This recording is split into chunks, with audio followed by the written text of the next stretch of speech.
Welcome to the third place finals between Ne0 in the even colors and TitoFanClub in the odd colors. We got this. It looks like they had a little pause over there. Of course, these teams belong to Category B. They unfortunately, both of them did not win their semifinals, but can still battle for the podium here, which is, of course, the third place. And we'll see at the end of this set which of these teams will, conquer that position. And you can expect that the teams are going to fight for this one. It might not be the first or the second place, but it's still a prestigious position to be in, nevertheless, because to make it this far in Virgo Cup, consistently through the group stage and the playoffs, that's something to be proud of, regardless of who wins this. So, but we still need a winner here. We know that both teams are going to fight tooth and nail for this one. So let's introduce the players. We'll start with blue. In the blue, we have Teka playing as the Saracens. In the green, we have Lincoln Park playing as the Berbers. In the teal, we have Toby. Let's pick the Magyars here. That's very nice. And then last here, we have Ethiopians for Kapitan Orohita playing as the Ethiopians in the gray. Sometimes I jumble my words there, don't I? Anyways, on the other side, for orange, we have Mauricio Macri playing as the Japanese. Interesting pick. In the purple, we have Javier Millier playing as the Persians, and I'm pretty sure I'm butchering that name, so my bad. Well, I'm trying. In the yellow, we have Nicolas Del Cano playing as the Sicilians. Interesting pick. And then in the red, we have Fidel Castro, obviously in the red. I'm pretty sure he always picks red, playing as the Vietnamese. Now, lucky for him, he is a very solid flank player, so see, that's my problem, right? I like red as well. But I really suck at flank playing. So then in a team game where it's team positions, I can't pick red because then I have to play the flank, and I'm not good at that. Poor me. So I can't be red all the time. Just struggles of being a red prince. If I had been a green prince or a yellow prince, it would have been much easier for me. But nope, just some caster problems, I guess. Any case. Are there really any civilizations that we need to talk about? I don't think so. I think maybe the standouts here are Japanese, and not because they're a bad civ, it's just because they're not the strongest archer civ. So my guess here would be that Ne0 is saving stronger archer civs for later games. That would be my guess. Of course, they can pick... Although, actually, I think they can actually pick a whole lot of strong archer civs, because Ethiopians was banned by TitoFanClub, so they can't pick that. Britons was banned, Mayans was banned, and Vikings was banned. So honestly, there's not a lot left at that point. So, I mean, there might be that reason as well. So we'll see how that's going to go. And another civ that I might want to talk about just briefly here is Sicilians. And not because Sicilians are a bad civ, by any means. Sicilians have really come around as a civilization. I have actually rated them as above average right now as a civ. They have a lot of options, and Sergeants and Halberd Cavaliers are very tanky and strong. Halberd Cavaliers especially making up one of the biggest weaknesses that heavy cavalry have, which is archers. Late game archers. Arbalists do so little damage to Halberd Cavalier that Halberd Cavalier, despite not being paladin, do really well in these kind of meta situations in which you can expect Arbalest from your opponent. So, just saying, Sicilians, though maybe not the best pocket civ in the world, definitely up there. Definitely up there. Now let's have a look at the resources here before the game really gets started. For blue here, we have a forward gold. We also have forward berries, so that's going to be a struggle for him to protect. But his main gold is to the back, which is quite nice. Probably the gold he's going to go for. Has another gold quite in the middle, but that's out there. There's even a wolf close by, so... And down a hill. Not really a gold you want to be taking here. A forward gold here for red as well, beyond what he is planning to wall, so that's not the gold he's going to go for. He has a gold to the side. If he walls between these wood lines, that gold is safe, but only if he walls over here. If he doesn't, then that gold is too far away from his DC. He has his main gold to the middle, kind of, but it's quite out in the open. As you can see, there's no wood lines around it, so honestly, I would prefer to wall here and just take the little gold, and then TC this later. That would be my preference, but... Again, I would barely make it into Category B myself, Elo, and skill-wise, honestly, so my guess is as good as any. On the other side here for orange, we have a back main gold as well. That's a nice goal, actually. That's not too far from the TC. You can still secure that by walling up the left side and then just walling a lot on the right. There's a lot of walling, but I think orange will get it done. Of course, for Japanese, if you have to relocate to another mine, that is not a problem because your mining camps are only 50 wood, as are your lumber camps and mill. Hey, Japanese, they're very flexible. If they get pushed off a resource, they can easily go to another. Then for Gray, Gray is intending to wall off this left side of this really weird wood line. Yeah, if it had been like sideways, this would have been really nice for Gray, but now it's not really covering that much of his base, so he has to wall quite a bit. Also, hole. I hope that Gray figures that out at some point, because if he doesn't figure it out, then orange and purple might figure it out. Purple also probably alerting orange that, well, militia are on their way and could easily make it to their gold. So yeah, orange is walling in his resources already, making sure that that is safe. Gold is walled in, so at least there's that. But long term, not really ideal. Also making his own militia as well. They could be men-at-arms, but we'll see. If you can take a fight against these before they're upgraded, then I wouldn't get the men-at-arms upgrade. But if you can't, and Gray is about to get that upgrade, I think maybe getting your own men-at-arms is not that bad of an idea. Because Japanese men-at-arms are way stronger than Ethiopian men-at-arms, right? Yeah, I think orange, unless he can delay this long enough so to get archers out, that might work as well. He's not taking any damage right now, just yet. So, It's about if you can defend or not. Like, if these men-at-arms were actually doing damage, then I would upgrade your units here and just go for some men-at-arms yourself. Because you already have your militia anyways, might as well just trade them evenly and then you're done with it. But if Gray can't do any damage with it, then it is him investing more resources than is actually useful. So that's really the consideration you want to make. And I think orange, he just wants to get some archers out and deal with them that way. But oh, purple taking a fight here against the men-at-arms, and that's not too good for purple, because now he's down 2 scouts right there. And the men-at-arms, they're pretty much useless at this point anyways. But the scouts still have to be used in battle against teal, and teal could get ahead in the scout numbers now. Doesn't actually have that many scouts out just yet, so so I don't think orange is going to get punished for this too hard, as he also runs through the TC. Magyar scouts, though, you know what that means. More attack, which means they are very dangerous. On the other side, we have a bit more of a meta situation here, as green and blue are trying to keep their armies together. Red coming forward with some archers, fletching on these, though, so that's good. No fletching on the archers for blue just yet. He will get that upgrade as soon as he clicks it in the blacksmith. On the other side, ooh, teal gets the snipe, very nice, but loses the scout. Ooh, that's unfortunate, as purple is kind of waiting for that scout now. The scout could still kill a villager, maybe.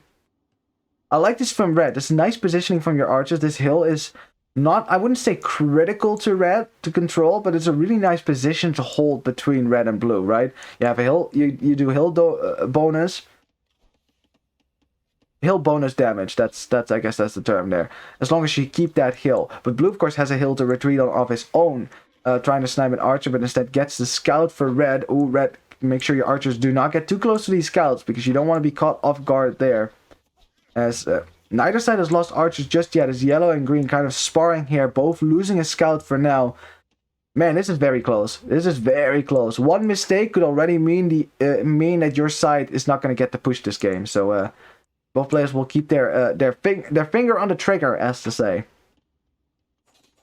Oh, as yellow actually taking a fight now against the scouts from green, and blue's army was not nearby, so blue now kind of cut off from help here. But ooh, this is good for blue. Has the hill, sniping a bunch of archers for red, and now green also screening the archers for blue, making sure that red can't get a lot of kills. That was a good engagement for blue, but blue's still not out of the woods yet, because yellow's scouts are here for the kill. And if the scouts can team up with red's archers, if they can team up now.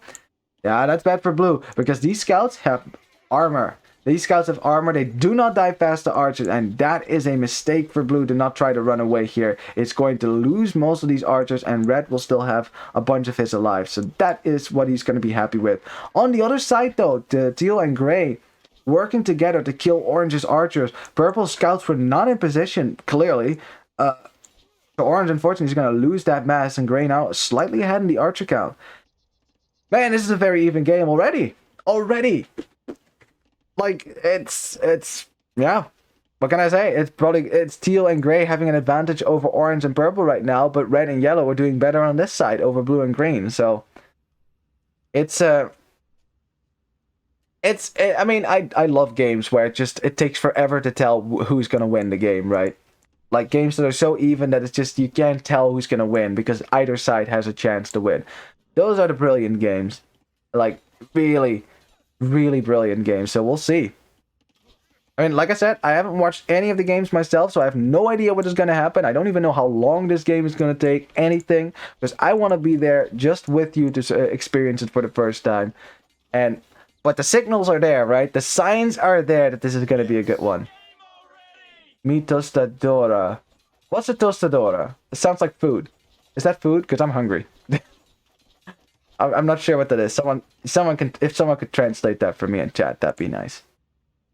Orange and purple for now holding this little choke point, but yeah, gray and teal, of course, they want to keep this open so they can stream more military, and because they know orange's gold is right there, it's right next to, right beyond this hole. So as long as they can keep it open, that's good for them.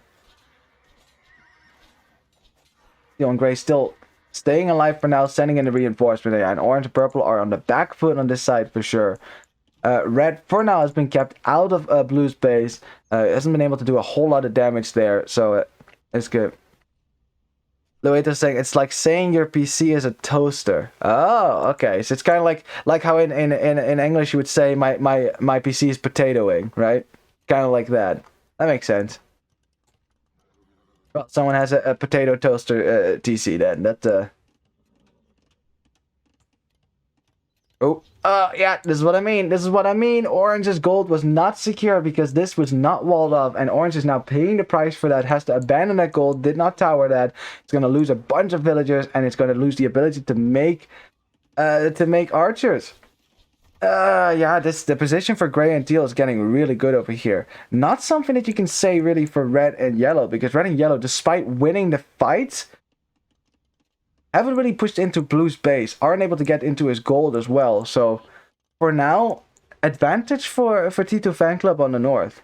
Even though the score says, it's actually really close. So I could still say advantage for TitoFanClub. But yeah, purple now here with some knights. So yeah, gray and teal, despite getting that nice position, sniping some vills, are gonna, pick the cautious approach and run away with the archers. And this is all what being a flank player is all about, by the way. It's about keeping your mass alive, and as a result, right, because the objective is to keep your mass alive, but it's also to do damage. And a lot of people think, okay, I don't want to lose my mass at any point, so I'll just keep it at home and wait until I have like 40 and then come home with crossbows or even wait for arbalest. That's not the right way to play it either, because then you're not putting pressure on your opponent. You're allowing your opponent to get it better of you and attack you.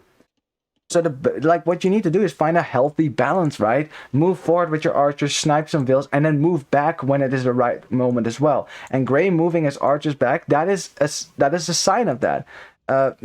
Especially as he was going up the castle slate, you do not want to lose your archer, so you just move him back home. It's yeah, that's just, I mean, again, I'm not an expert flank player by any means, but that is, if you've heard professional players talk about how to play the flank position, that is kind of how you do it. Or even in 1v1s, you just need to find the right windows to attack with your archers and keep your mass safe in the meantime. And the other side, purple, trying to get in here, does not have +2 on his knight, so that's why the knight took so much damage from the from Gray's Ethiopian archers, which fire faster, by the way. So yeah, that makes sense to me.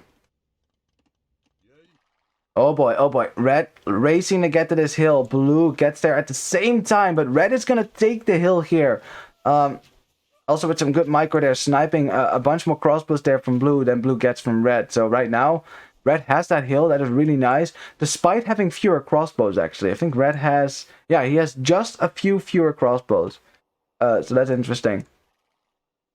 Sicilian Knights are here as well, though, with the +2. which is actually a bit concerning for the Berber player, because, well, guess what? Normally what you can do with Berbers is you mix in some cheap camels with your cheap knights, right? Yeah, that's not going to help you against Sicilian. Camels still get bonus damage versus Sicilians, just 50% less of it. And at that point, you know, just camels don't do that much damage anyways. Sicilian knights are just really strong against camels, or any counter for that matter.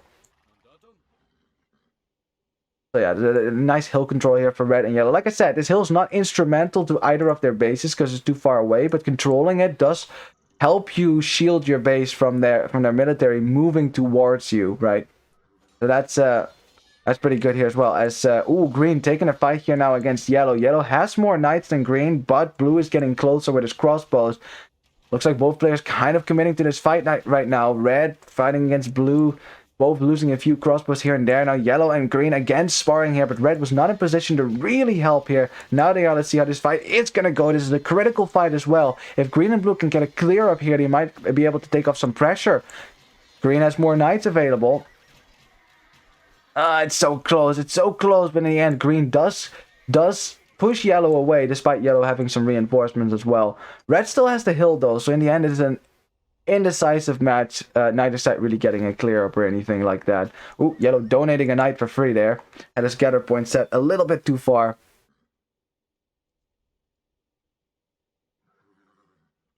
Tell the prince to join us in the clan. Futic is looking for him.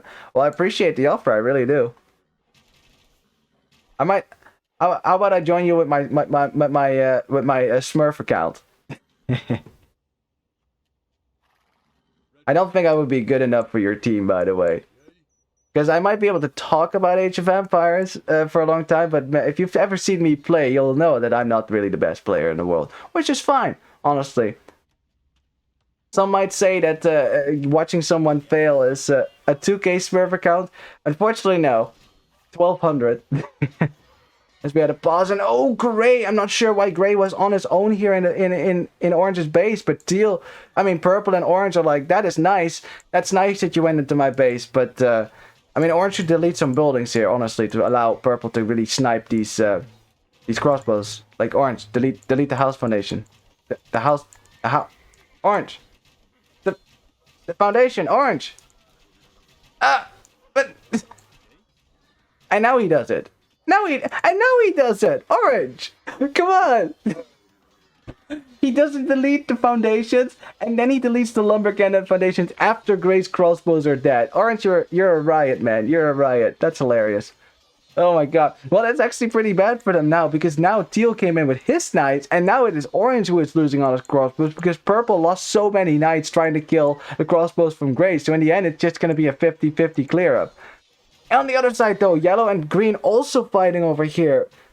Yeah, man, this side is instrumental right now. Like, this side is so important. Like, whoever wins this side has a good shot at winning the game, because the left side is still up for grabs. Like, both sides are taking damage here, although I'd still say that orange is in a worse position than gray. Yeah, far, actually. Look at the score difference. That's pretty clear. Oh my god. And again, because red and yellow have been controlling this hill, they've been able to hold this up, but that is already starting to become a scary ball of Saracen archers. 5 more archers than red. Yeah, red is still reinforcing, so we'll see. We'll see, but having that hill is so important, although you're not standing on the hill. Red, retreating. Okay, good. We're fine. Who's not fine, though, is orange, losing some villagers on the gold. Purple is on it, though. Purple is on it to snipe this army from teal and gray. But the thing is, orange is taking some eco damage right here. So despite teal and gray losing most of their army once again, they're still going to get ahead of orange as a result of that. And also coming forward some siege right now. Yeah, they want to put on the pressure because they know it's mostly a stalemate right now on this side. Like, both sides just kind of building their forces, but yellow has way more knights here. Way more knights than green does, which is a problem if you're a Berbers player, but blue has way more crossbows. Oh, red, don't take the fight. That is double the amount of crossbows you have. Oh, what a massacre. An absolute massacre, and also pretty sure that blue has thumb ring, whereas red might not have thumb ring. I'm not exactly sure about that one. And blue, again, prudent enough to move away now because he sees, okay, my pocket doesn't have enough knights to continue the fight here. I need to move away now. The level is really high right now. The level is so high right now. Like, mistakes will get punished here. If you make a mistake in this situation, that's gonna be it for your team. That's how high the level is here. I also like that the Ethiopian player adding in some pikemen, making it more difficult for purple to take fights here as well. And blue is up to Imperial 8 with Saracens, 64 villagers, but that should not matter because why do you need villagers if you have the market, right? Oh boy, and I'm not sure if red is thinking about clicking up here. Let's check the resources. Not that close. Not that close at all. I don't think red is going to be able to click up here at any point soon. And if blue is going to click up, then these will become arbalest. And once they are arbalest, then yellow's knights can be nowhere near this to fight that. So I wonder if they are suspecting this, right? If red and yellow are suspecting this. Because blue is suddenly being very passive with his archers. Just drawing them back into his base. Doesn't want to take any fights in the open. If your opponent is doing that, you might think, why is he shielding his archers even though he has more? That might mean he wants to upgrade them. Of course, you can also watch the score drop, right? And I'm not like I'm not an expert on reading score. That's just, there's no real way to really learn that. It's just experience, right? Playing enough games and just keeping an eye on your opponent's score to know what it means when the score does things. But yeah, anyone knows that when you click up the imp, your score is going to drop significantly because of the resource investment. As gray again, gray going into the lion's den there. Purple has a lot of knights this time around. As purple is also going to drop a Persian castle in orange's base, knowing that the front of orange's base is probably going to be lost here in a sec, stalling out this pressure. But the problem is that blue is on the way to imp, and that might help his team push red. And then suddenly, if you're Neo, you're pushed on both sides.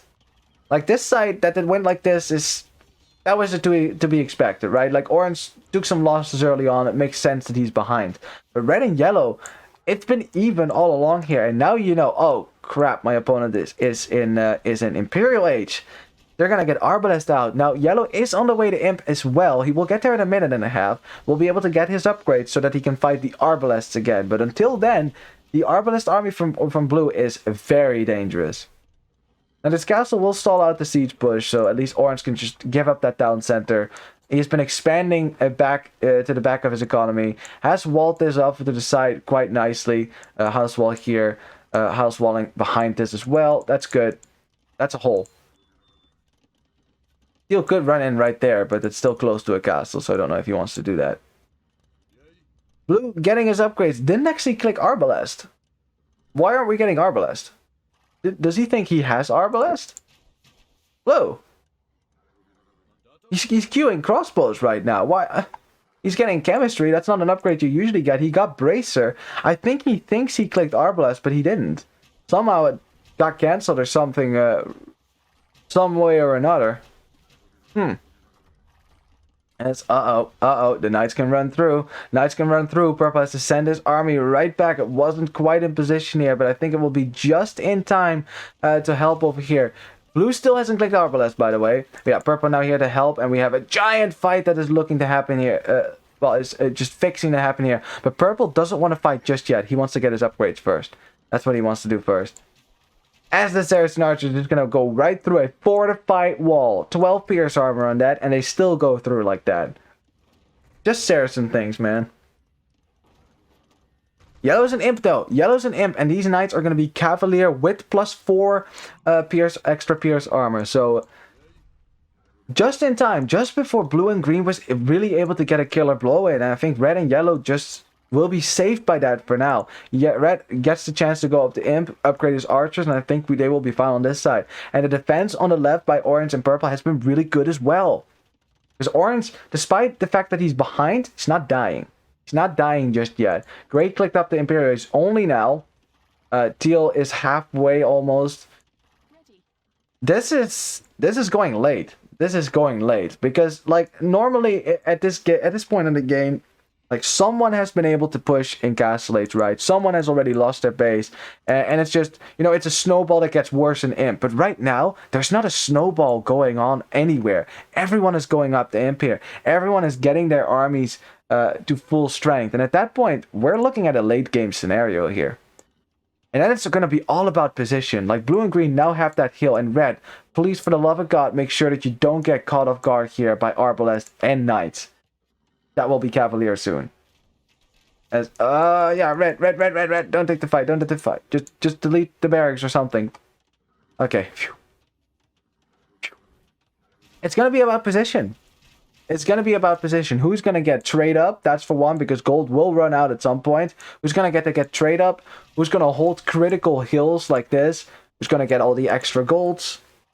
The golds in the middle, you know, that sort of stuff. And that is the phase that we're at right now. That is the phase that we're at. We have 4 giant armies on either side of the map. We're just waiting for fights to happen. I will keep my eye perched on the mini-map to make sure that we will be there when the fights do happen. Unless, of course, they happen at the same time, because I cannot look at 2 places on the screen at the same time. Split screen is not really possible in Age of Empires D, is it?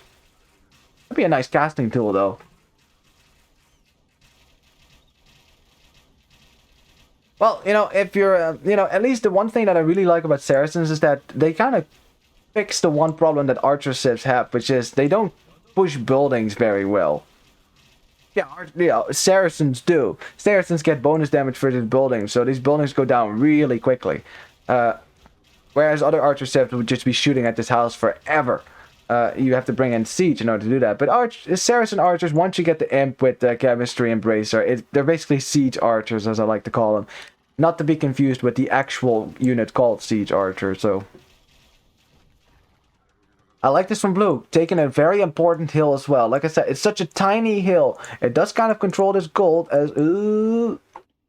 Looking for a fight on the left side. It's Paladin already for the Persian player. Paladin not in yet for Teal. It's on the way though, so he's getting there. So I don't think he doesn't want to fight this quite yet, because Paladins are way stronger than Cavalier. Way stronger. As we have a fight on the other side. Yellow coming in from the left, trying to deny this castle. Red is over here with some Arbalists on the right as well. Green is trying to get around, but the castle does go up, which means Red cannot be anywhere around this castle with his Arbalest.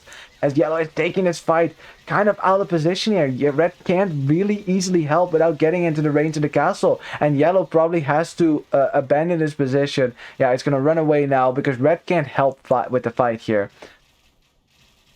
That was the first start of the fight here. What is going on the other side? Teal and Gray still holding his position. Purple and Orange, they're waiting for Orange to get his upgrades. They're waiting for Orange to get his upgrades right now.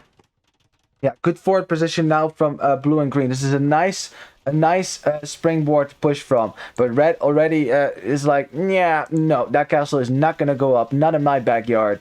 And looks like yellow and red, they are looking to take a fight here. And I think they're going to commit to it as well.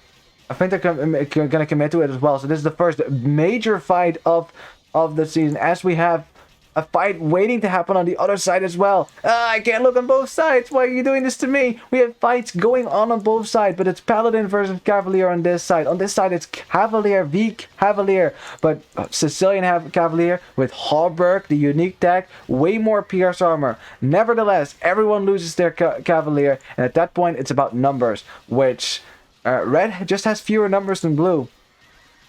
Purple kind of holding a choke point here against the Magyar Paladins. Both these Paladins are exactly equal in what they can do, except the Persian Paladins can kill archers much faster. But Purple, he was just stuck. His Paladins weren't engaging against Teal. And now suddenly Orange is getting hit by Paladins, being pushed away from the battlefield. And Purple is here on his own.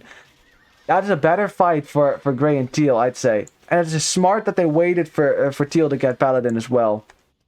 Yeah, red will have to abandon his siege of the castle. The castle will stay up for now, waiting for yellow and red to rebuild their numbers. I also like how we're building stone walls in the middle of the map. You know, lock down the map as well. That's good.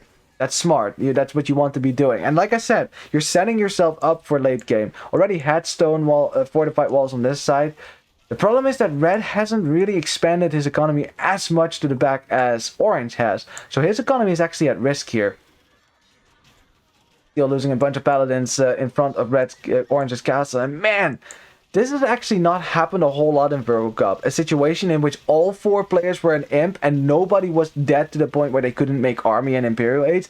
That doesn't happen a lot. That really doesn't happen a lot. That is a signature part of professional games.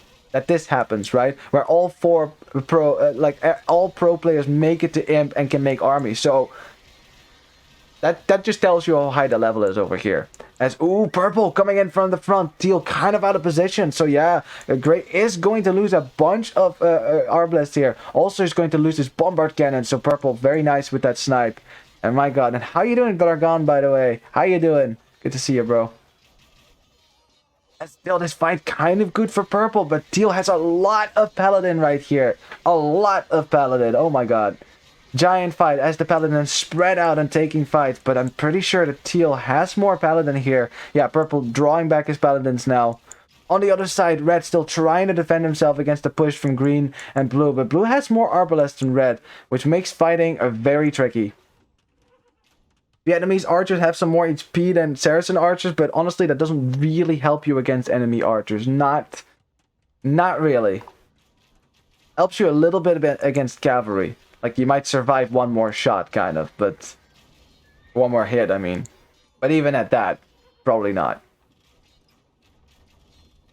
Man, that was a lot of units dying in a second. But for now, Ne0 has the score lead. Is walling up their side quite nicely. I love the fact that we're going for this many stone walls. Like, they know. They know the situation they're in. It's like, neither of us... nobody is dead here. So it is a late game situation. We have to prepare for that. I like this castle from Gray getting a nice position up as well.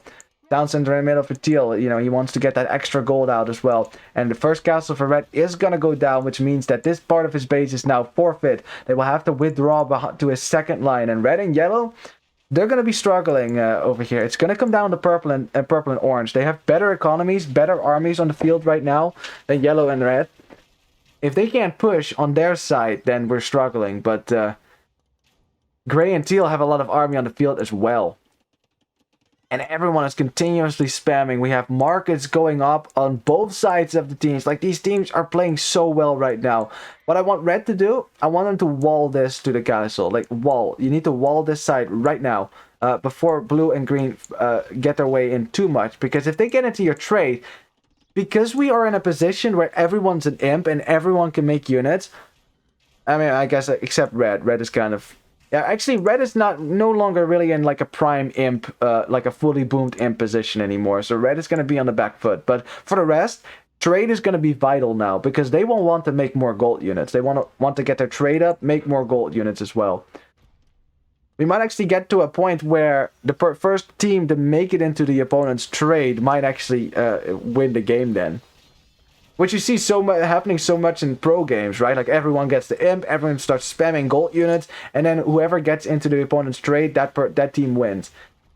I haven't actually seen a single game in Virgo Cup that went quite to that part. Like, where there's so much trade, everyone was making gold units, and it came down to that.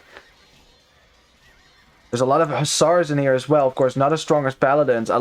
You see that a lot of the pockets are switching into scouts and into light cap right now because they're running out of gold as well. You know, they will have to add trade first in order to start making gold units again. Let's just make sure that... okay, I'm just checking if blue and green were pushing in, which they're not, so we can keep an eye on what is happening over here. Yeah. I think maybe, like, I think that's for everyone then. Like, starting trade a little bit earlier so that there's not... because now there's kind of like a supply chain shock, right? When you run out of gold and then you suddenly don't have gold at all. What the best way to do it is to add trade before you run out of gold. But honestly, don't ask me when that is. That depends on the game. This game, everyone was making so many gold units that stopping to make trade cards might also be fatal. So who's there to say what the right time is? As purple chewing his way through wave after wave of paladins here for teal, and gray and teal abandoning the position will lose the trap and the castle for orange will stay up. On the other side though, completely different picture. Red has completely lost control of the front of his base, and green and blue are making their way fast through red's base, losing their castle as well, and the trade is not that far away. Not that far away at all. And that's a question. If they can't hold this trade up, that is going to be difficult to continue to continue this game then. Especially when TitoFanClub is adding trade as well, and they are going to be making paladins with that. I mean, teal right now is making light cap. Cheap Magyar light cap because he doesn't have that much trade going on. But as soon as bringing in some relics as well, I like that. As soon as he gets his trade numbers up, paladins will start coming out again. Just you wait. Just you wait. And once that happens, Hussars are not going to save you anymore. As green and blue are making their way further and further into red space, securing their forward position with a castle as well, something that yellow and red are looking to deny here. Blue and green not quite in a position to defend themselves here. I love the fact that we're using Imperial skirmishers, because if you're going to use skirmishers, you use skirms with 9 pierce armor. You know, the kind that take 1 damage from Arbalest here. As yellow is also coming in from the right side. Now that green was going to the left to defend blue's castle, which is denied for just a second, or delayed. Yellow trying to snipe some units from the right. Yeah, but you're working with Cavalier, with Light Cav, with Hussar. It's difficult to do something with that. Oh boy. Gray wasn't walled on the left side, and purple finds a way in with a horde of Hussars, and that is going to be some damage for Gray. He realizes it right now, but that might just be a second delay here, as purple is going to send those Hussars into Gray's economy, which is completely unprotected, you know, because they were banking on being able to push into the front. Teal can't really push in right now, and Gray is going to take some losses here. That's a lot of fully upgraded Hussars right there.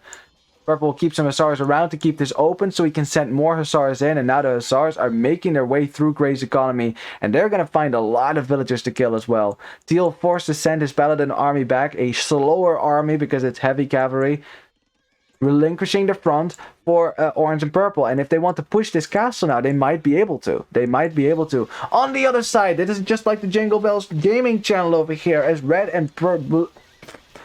and yellow are fighting blue and green on every corner here, just spamming in the units, but you see way more green units on the map than yellow. Yellow's trying, you know, he's trying to spam as much as he can, spamming a whole lot of Cavalier as well. Yellow is the one who added a lot of trade as well, so that's definitely good. But honestly, that is precarious trade right now. I think they should definitely try to wall that. Just send some villagers and wall that, because if you lose this position, and or if blue and green at some point realize, wait, we can just send our light cap right to the right, or worse, Arbalest, that's not good. Purple Hussars, you know, have been thinned out now. A lot of them have gone down, but I think they did get a lot of kills here as well. Yeah, Gray down to 62 villagers. That's pretty good. And like I said, as Teal has sent his army back to defend, now Purple and Orange are pushing his castle, and there's not much that Gray can do about it. Gray losing a bunch of his Arbalests. I'm not sure if that was his entire army. I'm not seeing it right now. Nope, that was Gray's army. Gray losing a bunch of army here as well. Japanese player happily making use of Vietnamese skirmishers, and well, purple and orange looking to push, but now Teal returning with the paladins. Purple was not quite in position here. Orange should move back his unit. A lot of those were skirmishers. They die real fast. This game is so wacky. This game is so wacky. And what else was I expecting here between these two teams? I've seen them play between the group stage. I know that both of them like to make a lot of military. My god, and just look how full the map is with colors right now. This blue is looking to drop another castle, I think. Yep, right, another castle, just solidifying his position even more. And red and yellow are doing a magical job here at trying to keep the right side alive. You know, at least the economies are good enough for red and yellow to keep spamming units here. They're waiting for orange and purple maybe to get a nice push on to the left, you know, because they know that is what it comes down to. The score has switched actually as well. It's actually TitoFanClub who's on the back foot now, it seems. That raid from purple, drawing Teal's units back from the front, allowed purple and orange to start coming forward and start pushing here. They are starting to push into Teal and Gray's territory, much of which is also forward. Once it gets raided like that, you know, that will hurt Teal's ability to produce. As purple is also sending some Hussars into blue's base now, and I love this. I love that we're doing this.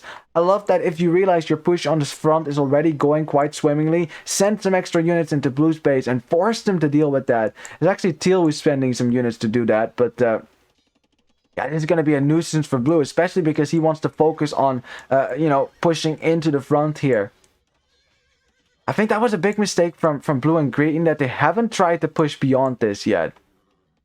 Maybe they have tried it a little bit, because I'm seeing some military from yellow there, which tells me that probably that military was sent there to deal with something that green sent there. No way for me to check, but I'm going to assume that that was the case. But the fact that it's quite open over there, there's nothing stopping these units right now from sitting right here and killing trade. Like, nothing. And it is allowing yellow to make a whole lot of Cavalier still. And Sicilian Cavalier are scary nevertheless. And look, green now forced to send units back into his own base. At the same time, orange and purple, they're pushing forward. Purple just spamming in more hussars just to try to keep a meat shield in front of orange's unit as he pushes these castles. 2 trebuchets as well. Gray can't really make anything to stop this anymore. There's too many arbalests in there as well.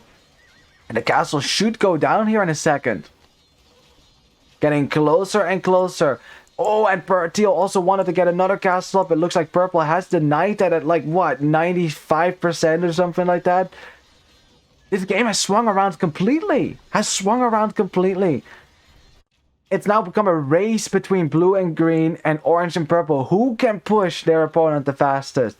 And right now, blue and green have been stuck at this hill, this very important hill. They've been stuck there for a very long time, not able to push through. Are they going to be able to do it now with the trebuchets? Looks like they're going to lose at least one. That will slow this down a bit as well. On the other side, the castle for Teal has gone down by now. Teal has built more castles around it. So that's going to take a while for orange and purple to clear all of this to get the position. But yeah, it's just, I'm not seeing enough from gray to really stop this right now. I'm not seeing enough from Teal to stop this. It's really down to green and blue for TitoFanClub if they can push the right side. And honestly, I think they're just getting a little bit, tunnel visioned here. Like, they've been pushing this particular, like, they've been sending military right here on the screen. Like, stop the trade. Send some arbalests over here. Send them on the hill and just let them shoot trade cards, right? Because then this can't happen. And look at this. The Cavalier from the Sicilians making their way to the base of the castle to fight Arbalest. And Arbalest, yes, are a strong unit, but not against the Cavalier that has 8 pierce armor. Takes only 2 damage. And blue is losing numbers. Critical Arbalest numbers that he definitely needs here on this side. Green has been forced to deal with continuous raids from purple as well. Purple and orange are slowly taking out the castles in this valley over here on this ridge and take control of that as well. And they can start pushing into gray's base, who has walled up the left side, by the way. But and this is where the stone wall comes in handy, because guess what? If green wants to counter raid here, if that's what he wants to do, he can't. He can't get his hussars through these walls over here. It's Ne0, they were preparing for the late game, and that's exactly what they did. And right now, it's really difficult for TitoFanClub as they are taking a good fight over here, clearing up that forward position from yellow and red again. And once again, the siege on this castle begins anew. Well, hussars are raiding the trade, forcing Teal to send this many hussars back to deal with that. And those hussars are desperately needed on the front to hold this position. Another castle that is about to go down here for gray. A critical castle in the front of his base, protecting this hill. Capped ram coming out as well. Now yellow coming in from behind to try to snipe the trebuchet. He wants to keep this castle up, but it will go down. That is 5 traps. Blue is not messing around this time. Not trickle trapping at all. Is sending in enough trebuchets to get the castle down. But in the end, yellow now out spamming green. Is getting there with the Cavalier. And blue doesn't have as many arbalests anymore as he did before. It's still like 45. That's a good number here. But now we have Imperial Skirmishers starting to pick off the arbalest numbers here as well. Camels from green to try to do some damage against the Cavalier. They will do better than other Cavalier, but it's so tricky. It's so tricky. As Teal now sending in a giant mass of units here. What a ball of units on this side. Craziness. As orange is going to lose all his arbalest in units and the trebuchets get massacred. And again a swing. What is this game? Oh my god. And now Teal is going to push this back again. And purple and orange are streaming in a whole bunch of units that are just going to get killed. This game is amazing. This is an absolutely insane game. I can only imagine all players just spamming. They're just spamming, hitting the keyboard, except blue. Blue's not doing anything. Nothing against you, blue. You've been spamming before. Spamming and clicking the keyboard and making more units here. I'm not actually sure why blue's not making units. Why is blue not making units? Yes, wood and gold. Not a lot. Okay, now he's making... Oh, he's adding trade. Yeah, blue was probably a bit late with adding trade. I'm not seeing that much blue on the field as well, so he doesn't quite have the gold to remake his Arbalest numbers now. Has lost a whole bunch of ARB numbers here as well. It's going to get way more difficult to push this now. Despite the castle being gone, he still can't push it. On the left side, purple has stalled out that sudden push from teal. But teal has gotten his trade up. He's making paladin now. He's making paladin, and that might make all the difference in this world. Because teal, he was forced to spam hussars and Magyar hussar. But now, he's making paladin. And paladin is a... That's the powerhouse unit here. I'm not sure if purple is going to be able to do that as well. No, because he does not have a lot of gold. Purple hasn't added a lot of trade just yet, so he doesn't quite have the gold to match that now. So now it is purple and orange who are a bit on the back foot. Especially if teal gets his paladin numbers up. That's going to be difficult. On the left side, the trade for yellow, though, is much more than for the Berber player. The Berber player is consigned to spamming cheap trash units, but doesn't quite have the gold to make his own camels and cavalier here. So the Sicilian player has a big advantage in that he can still make gold units because he has a lot of trade. Oh, but green now raiding the trade. Yes, finally, that is what I wanted to see. That's what I said. It is open. There's nothing stopping you from doing this, and this has to be addressed urgently. This is a very big problem for yellow if he doesn't address this soon. Is he sending military? Oh, he might not have even noticed it yet. Yeah, green finally realizing the goal here. He is just keeping his hussars here and he's starting to spam the trade. And this is really good from TitoFanClub on the left. Really good. Putting a lot of pressure on orange and purple as well, because if they can't get a push going on this side, then, well, with the trade getting raided over here. Okay, yeah, yellow just realized. He just realized that his trade numbers were going to go down. And you immediately can tell, like, the gold numbers for yellow, very low, not really going up anymore because the trade was stopped from reaching his market. And now the fact that red wasn't able to get walls up on the right is really starting to they're still really starting to get punished for that, because now green immediately sending hussars into the economy for yellow, and you see that things are starting to fall apart a little bit. Coupled with the fact that teal has been able to spam paladins, it hasn't really gained as much ground as I should have hoped. But now, yeah, purple just starting to chew through a lot of his units over here. Orange is on the back foot, has to sit in little choke points there to defend himself. That will help him for now. Luckily, gray does not have quite enough military yet to really get here and help, so orange will be able to hold this choke point for a while. Red's still defending his hill, though. I mean, red has done a good job defending his hill, so nevertheless, right? I mean, he's done that with 77 villages. Not ideal here. As yellow now sending his trade right back, has cleared up the raids here, starting to clear up the raids over here as well. But that definitely hurt. That definitely hurt. And look at his queue. It's light cav. It's not cavalier anymore. He can't afford cavalier right now. It doesn't have the gold for it. So that's... Man. Wow, we're almost getting to points where I should probably check the wood situation. Not a lot of wood left in the back of Neo's base. Not a lot of wood left. What about TitoFanClub's base? Well, they actually have some wood to work with. The fact that they were expanding so far forward is now going to help them, because there's a lot of wood in the back of their base. So wood is not going to be an issue for TitoFanClub. It might become an issue for Neo. If this game goes on any longer, and it's still not showing any signs of stopping, Neo, the scores are still dead even, man. Oh, God. And still, all these buildings are making it really difficult, like, to push through here. Even if orange isn't using all of these buildings, which he actually is using most of those, it still makes it difficult for teal to get good engagement here. He can't get through these freaking choke points. On the other side, green finally has been cleared out from the trade. Oops. Come on, microphone. There we go.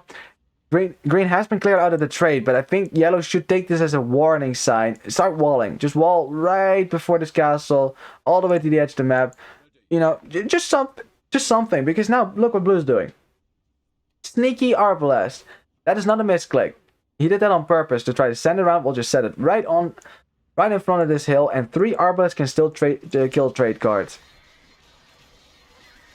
While purple has been spamming a lot of hussars in order to be able to hold off a paladin spam, because teal has been adding paladins, but he has still not been able to break through this choke point over here. And trebuchets now from orange to start killing some buildings from gray. Man. It's been a titanic struggle on the left side. On the right side, same thing, really. Same thing. Neither side has really been able to push through here. As red, brought out a trebuchet. He's starting to kill this castle for blue here. I don't think blue has the stone forever. No, he's going to run out of stone in a second here. That castle will go down at some point if it doesn't get addressed.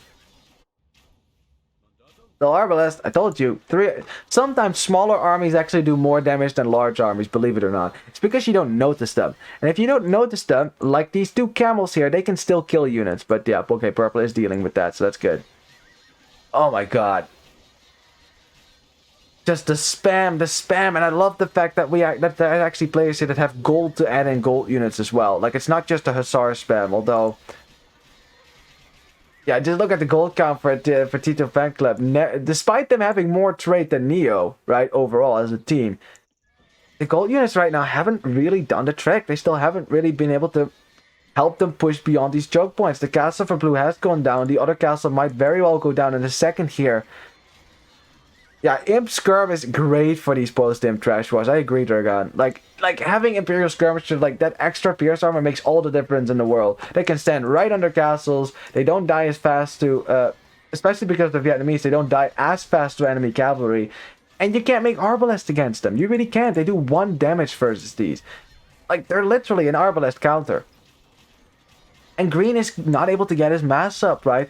And you're seeing that red and yellow starting to push this back. Castle for blue will go down, a position will go down. They will get pushed further and further back from the trade. You know, the critical, the soft underbelly, really. I mean, it's really a tail, if you look at what the base looks like here. Really a tail of a Ne0's base, but being pushed back on the right side. On the left side, the Paladins have not been able to get a critical push going, as Orange is even stonewalling behind just to lock this down even further. And I love that. I love the fact that we're just locking this down completely, making it even more difficult for Teal to take engagement. And when you're seeing this as TitoFanClub, when you're being pushed back on all sides and gold units aren't really doing the trick anymore, you're starting to think, what in God's name can we do to stop this? What in God's name can we do to hold this off? Normally my answer would be go raid, but Ne0 have done a good job walling all of this. You can't just send sneaky units around through the middle to try to get into the back of their base, divert attention from the front, maybe give up one front and try to open a new one in the middle. I don't think you're going to be able to do this. Man, it just looks so peaceful, like peaceful, war, peaceful, war. It's just... the contrast is huge. Now, blue has been able to get his Arbalest numbers up, man. University upgrades are indeed very important at this stage. I mean, we're talking about getting your masonry upgrades, right? To make sure that buildings don't go down as fast. Threat mill crane, right? Exactly, to build more buildings, fortified walls, so that this is not just a stone wall. Architecture, if you have it, very nice as well. Anything. Like, all of these buildings, they're not just production buildings, they're also just to stall out your opponent, right? This is the purest way of taking map control, right? Because these buildings have to be cleared first before you can really retake it. Like these green buildings, right? This is why purple is taking them down, because as long as they're here, they're a threat. And this is true as well. Like, that's the problem with post-imp trash wars, that there's usually not that much gold to go around, and masonry and architecture indeed are gold free. Don't cost any gold, so you can just get those. Really, there's no reason not to get those in most cases. I like to get masonry anyways. It doesn't just give your buildings more HP, it also gives them more armor as well, which is really helpful. That's actually the most important part about it for me. Yeah, teal and purple still fighting here, and I'm impressed that purple has been able to keep spamming Hussars. He's now actually adding his own paladins as well. Has finally gotten his gold count up a little bit. Is maybe adding a bit of trade here and there as well. I wish I could see the trade card number, but it's hard to tell. Wait, I don't want to look at the screen yet, because I don't want to look at the KD yet. I want to see at the end. I want to see at the end. Not yet. Not yet. Don't want to look at the KD just yet. That's for after the game. If this game ever ends, because it's not giving any signs of stopping right now. Oh my god. We just really need to think about, like, what are the ways that TitoFanClub can get back into this game, because they are now officially kind of behind position-wise. On the right side, blue and green are not able to push back these freaking Imperial skirmishes anymore. The Sicilian player is out-popping the Berber player for now. Like, the Berber player is spamming Hussars, but they die as fast as they're being created here. Purple is walling this side up, is he? I think so. I think he's trying to wall this up. That's great. Or was that from earlier? That might have been an older wall, actually. Never mind. Green is sending in Hussars, but they're probably just going to get killed here as well. Or not. I mean, they're going all the way over here. Teal making his way through the buildings a little bit further, followed by gray skirmishers as well. This has been a trash for a war if we ever saw one. Hey, if TitoFanClub can get a push going on the left again, that would be really good for them. That would be really good for them. But now purple is adding paladins as well. And that is concerning, because it was before, it was just Hussars for purple, right? And he was holding with that. But if purple gets paladins in as well, then I'm not so sure if teal and gray are going to be able to push here indefinitely. Well, red and yellow making their way slowly to blue's base. And blue, who has been pretty much untouched for like 50 minutes now, is for the first time in a long time feeling the pressure from his opponents here. The Vietnamese player is slowly making his way through the barracks. That's going to take forever. Forever. Looking at the raiding area. Green is just raiding a little bit in the back. You have to find those Hussars. It's hard to deal with. Yes! Yellow is doing it. He is walling up the trade. Finally walling this up. If he walls, if he finishes the walls here as well, yeah, that's going to make the raiding impossible. And once raiding becomes impossible, it becomes all about brute force fights in, around the main battlefields. And neither team is really winning those, except maybe in the south, I'd say red and yellow are. Yeah, well, they're pushing. They're pushing into blue's base here, so they're definitely ahead in that regard. The Halberdiers make it really difficult for green to get around here and engage these Imperial skirmishers. But he must, because otherwise blue can't join the fight. And the worst part is, blue already can't really join the fight because the Cavalier, like, if you think about it, blue right now can't really counter either player. He can't counter the Imperial skirmishers because they literally take 1 damage. And he can't counter the Cavalier from the Sicilian player very well because they take 2 damage. Blue and green have been pushing for the longest time, but it's now they that are on the back foot and that have to hold on while gray and teal are trying to get into the heart of the the fortifications of orange and purple. And they have pushed quite a way. Remember, the fights were started over here, and they've pushed all the way back over here. It's been a true slugging match here. But now you're starting to see more and more purple on the screen. A lot of that is also going to be paladin, no doubt. Man, your fingers gotta hurt. And just imagine, just for a second here, that this is the first game. They still have to play at least 2 games after this, right? At least 2. And with these 2 teams, there's no guarantee that it's going to stay with just 2. So, just imagine that. You still, after this game, like, how tired would you be if you had to spam units like this? Click your keyboard this many times. It's just crazy. But yeah, the Imperial skirmishers are better than normal skirmishers on account of them having more HP, on account of them having... Actually, they don't have more HP, that's just Vietnamese then. They have more Pierce armor, that's really the most important thing about them. And teal slowly getting pushed back over here. I love the fact that we're adding Halberdier as well. That is something that the Ethiopian player could do as well. Ooh, that's an expensive unit right there. Bomber cannon. Ooh, Gray, you want to save that. Gray is trying to save it, but... Or not, shooting an Imperial skirmisher in his face. What's happening on Blue's base? Blue's base is slowly being... It's just being destroyed right now. It's because Yellow is the only player who's consistently made gold units.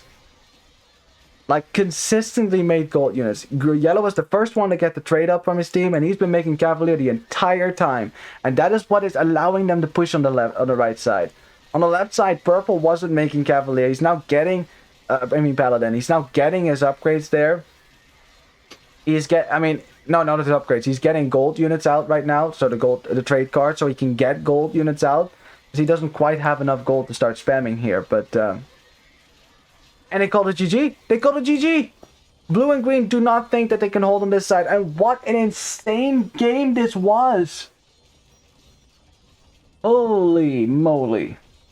That would be my my family friendly expletives for this game. Oh my god. What a fantastic game this was, and it was just the first game. GG. G2 to G. This has been amazing. Yeah, Teal and Grey, they're probably just fighting a little bit with their army over here, but what an insane game. But I think in the end, what won Ne0 the game here is their late game planning. Because there's one thing that TitoFanClub did not do here. I keep calling them TitoFanClub, and that makes them sound like some sort of cooking club that makes flans, right? Which, I mean, that could be fun too. But yeah, the one thing that TitoFanClub did not do was wall, right? They didn't wall, which allowed purple to raid, and as the GG was finally called, which allowed purple to raid green and blue, which distracted blue and green as well. Something that they couldn't do on the other side because purple had walled up most of the front here, making it so difficult to push through these little choke points that were created. Now, there was a shot here for TitoFanClub to really do damage to yellow, because why yellow was able to defend, you know, with Cavalier, mostly because he had trade. And green, at one point, did actually send in the Hussars, but I think to get there earlier, to really get Arbalists in here as well, maybe some pikemen, maybe even try to get a castle up somehow, just to deny this corner from Ne0. That would have been devastating to Ne0's war effort, especially on the right side, because red and yellow, yeah, they were holding, but they weren't pushing yet. On the left, though, it's been a tug of war between teal and gray and purple and orange, man. Both sides pushing, and then back and forth and back. And you get the idea, right? Neither side really being able to get an advantage, but props to purple for defending with mostly Hussars against mostly Paladins. Like, teal got his trade up, right? Like, we know Toby, he likes to spam his cavalry. He got his trade up, he got his Paladins up. He wasn't able to get through these choke points. It took too long. And by that time, suddenly, red and yellow, their Civ combination started to kick in. Because red suddenly started making Imperial skirmishes, which completely neutralized the Arbalest from blue. Now, then you would say, okay, well, use the Arbalest against the Cavalier, but they're Sicilian Cavalier, and those Cavalier have 8 pierce armor. So both those units suddenly countered what blue could do, and you saw that blue's units started to become less effective by the minute there. And the worst part is that green tried to get to the Imperial skirmishes so that blue could join the fight again, but red making halberdiers. This is what Vietnamese get. They get full infantry upgrades, I think. So going halberdier with them is always good. And I think that comes back down to the fact that yellow was able to keep trading. This wall wasn't there for the longest time. That only went up 10 minutes ago. If that kept raiding yellow's trade, yellow would have had to fall back onto the light cav. And at that point, suddenly the Arbalest from blue have a purpose again, right? I think those were critical points in the game. But like, just applause for both these teams for like the level that they're bringing here. This is gonna be a good set. This is gonna be a good set. You can tell already. Let me update the scoreboard here. And now the thing that you guys have all been waiting for, I'm sure, because with every long game, the question is not, who won. It's more like who won with most kills. So, are you ready? Are you ready? Boom. Oh my god. Jesus Christ. Look at the KD for teal. 1,500 kills. I'm telling you, that is the Paladin here, which must...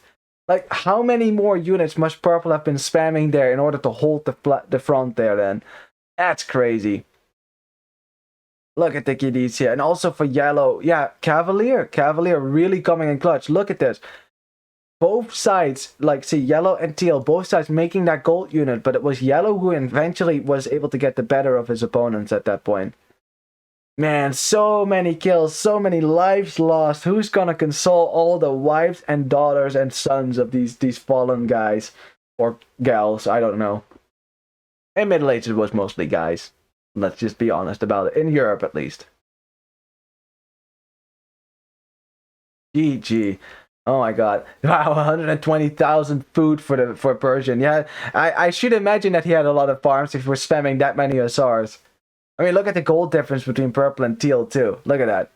That's a difference in trade profit. Like, teal got his trade up, just like yellow, and then both of them, you know, getting that gold in so they could spam gold units. And I wouldn't be surprised as well as, yeah, you know, like both of them receiving some sling from their teammates in order to keep going as well, you know, to get the trade set up. Yeah, especially Orange, he was slinging a lot. I should imagine a lot of that was food as well. A lot of food for Red, who didn't have a good food economy, to spam halberdiers and things like that, and skirmishers. Yeah, the teamwork all around is perfect. For the booms, yeah, the booms for TitoFanClub on average, actually on average, I think it's very equal again. And maybe a little bit of an overboom for the Persian player there, but that got dealt with pretty swiftly. At the end, he didn't have 154 villagers, I should imagine. Look at that timeline. Look at that timeline. I'm telling you, at the start, there was a moment where I thought, okay, Ne0 have a good solid lead here with red and yellow getting a lead over green and blue. But they bounced right back with the early imp from blue. But the thing is, the early imp didn't really do that much because the defense from all players involved was just really good. Like, Orange was on the back foot, didn't die. Blue was ahead of red, but couldn't kill red. Like, everyone got the imp, everyone had army alive, as you can see, everyone, and only then the giant fight started happening. You know, and the pieces on the board started shifting in the place that they were. And after that, it was just one giant battle. Like, just battle all around. Gotta love it when half the game is just basically a deathmatch fight, basically. I love it. GG. Oof. It feels like we already had 3 games, but that was only the first game. I'm telling you. It really was just the first game. And how are you doing, Mauricio? How are you doing? Yeah, you must be tired after this one, huh? Alrighty. Well, let's go to the second game, which will be on... Oh, you lost the first game. But Ne0 won. You're Ne0, right? You won. I can understand. It was such an exhausting, traumatizing event that everyone is just kind of leave. Oh, you mean you missed my cast. That's what you mean. I see. Right. Oh, I'm sorry, man. Well, I mean, the VOD will be up on Twitch for at least a week, and I will upload it later, so you can always rewatch it if you want. But just saying, great game. I'm sorry you missed it. That was, well, I mean, you were there, so you'll watch it later. Yeah, at your own leisure, man. It will be there for you, for whoever wants to watch it. So, well, we will move on to the second game now, which, well, I have high expectations now. Let's see how that's gonna go. So, yeah, we're gonna go to the home map for TitoFanClub since they lost the first game, and that will be Ciudad Fantasma. All right, let's go. Are you guys hyped? I am super hyped right now. Let's go. And the worst part about this is that Ciudad Fantasma, very similar to what am I saying? To Patagonia. So we'll see what happens then, huh? Let's introduce the players here. And also welcome to the second game, of course, if I didn't say that. In the blue, we have Teka for TitoFanClub, playing in as the Portuguese. In the green, we have Linkin Park, playing as the Teutons. In the teal, we have Toby, playing as the Pulse, a spam cavalry civ. Oh god, Toby, what are you doing to us? In the gray, we have Capitan Orahita, playing as the Vietnamese. Now it's TitoFanClub with the Vietnamese. Oh boy. On the other side, we have Mauricio Macri playing as the Byzantines. Interesting pick. In the purple, we have Javier playing as the Berbers. Very great pick. In the yellow, we have Nicolas Del Cano playing as the Burgundians. Interesting pick. Interesting. And then on the other side, we have Fidel Castro going for Bohemians. Yeah, in the red, obviously. It's communism, right? Alrighty, well. Considering that this map is very closely related to Patagonia, there is only a few things that we should talk about as being different. Well, for one, this giant square in the middle, the grid, you probably already noticed that on the minimap, and you're wondering, what is that? Well, that would be the ghost city, the Ciudad Fantasma, which has actual little ghosts in there. As Orange is laughing. Why? Oh!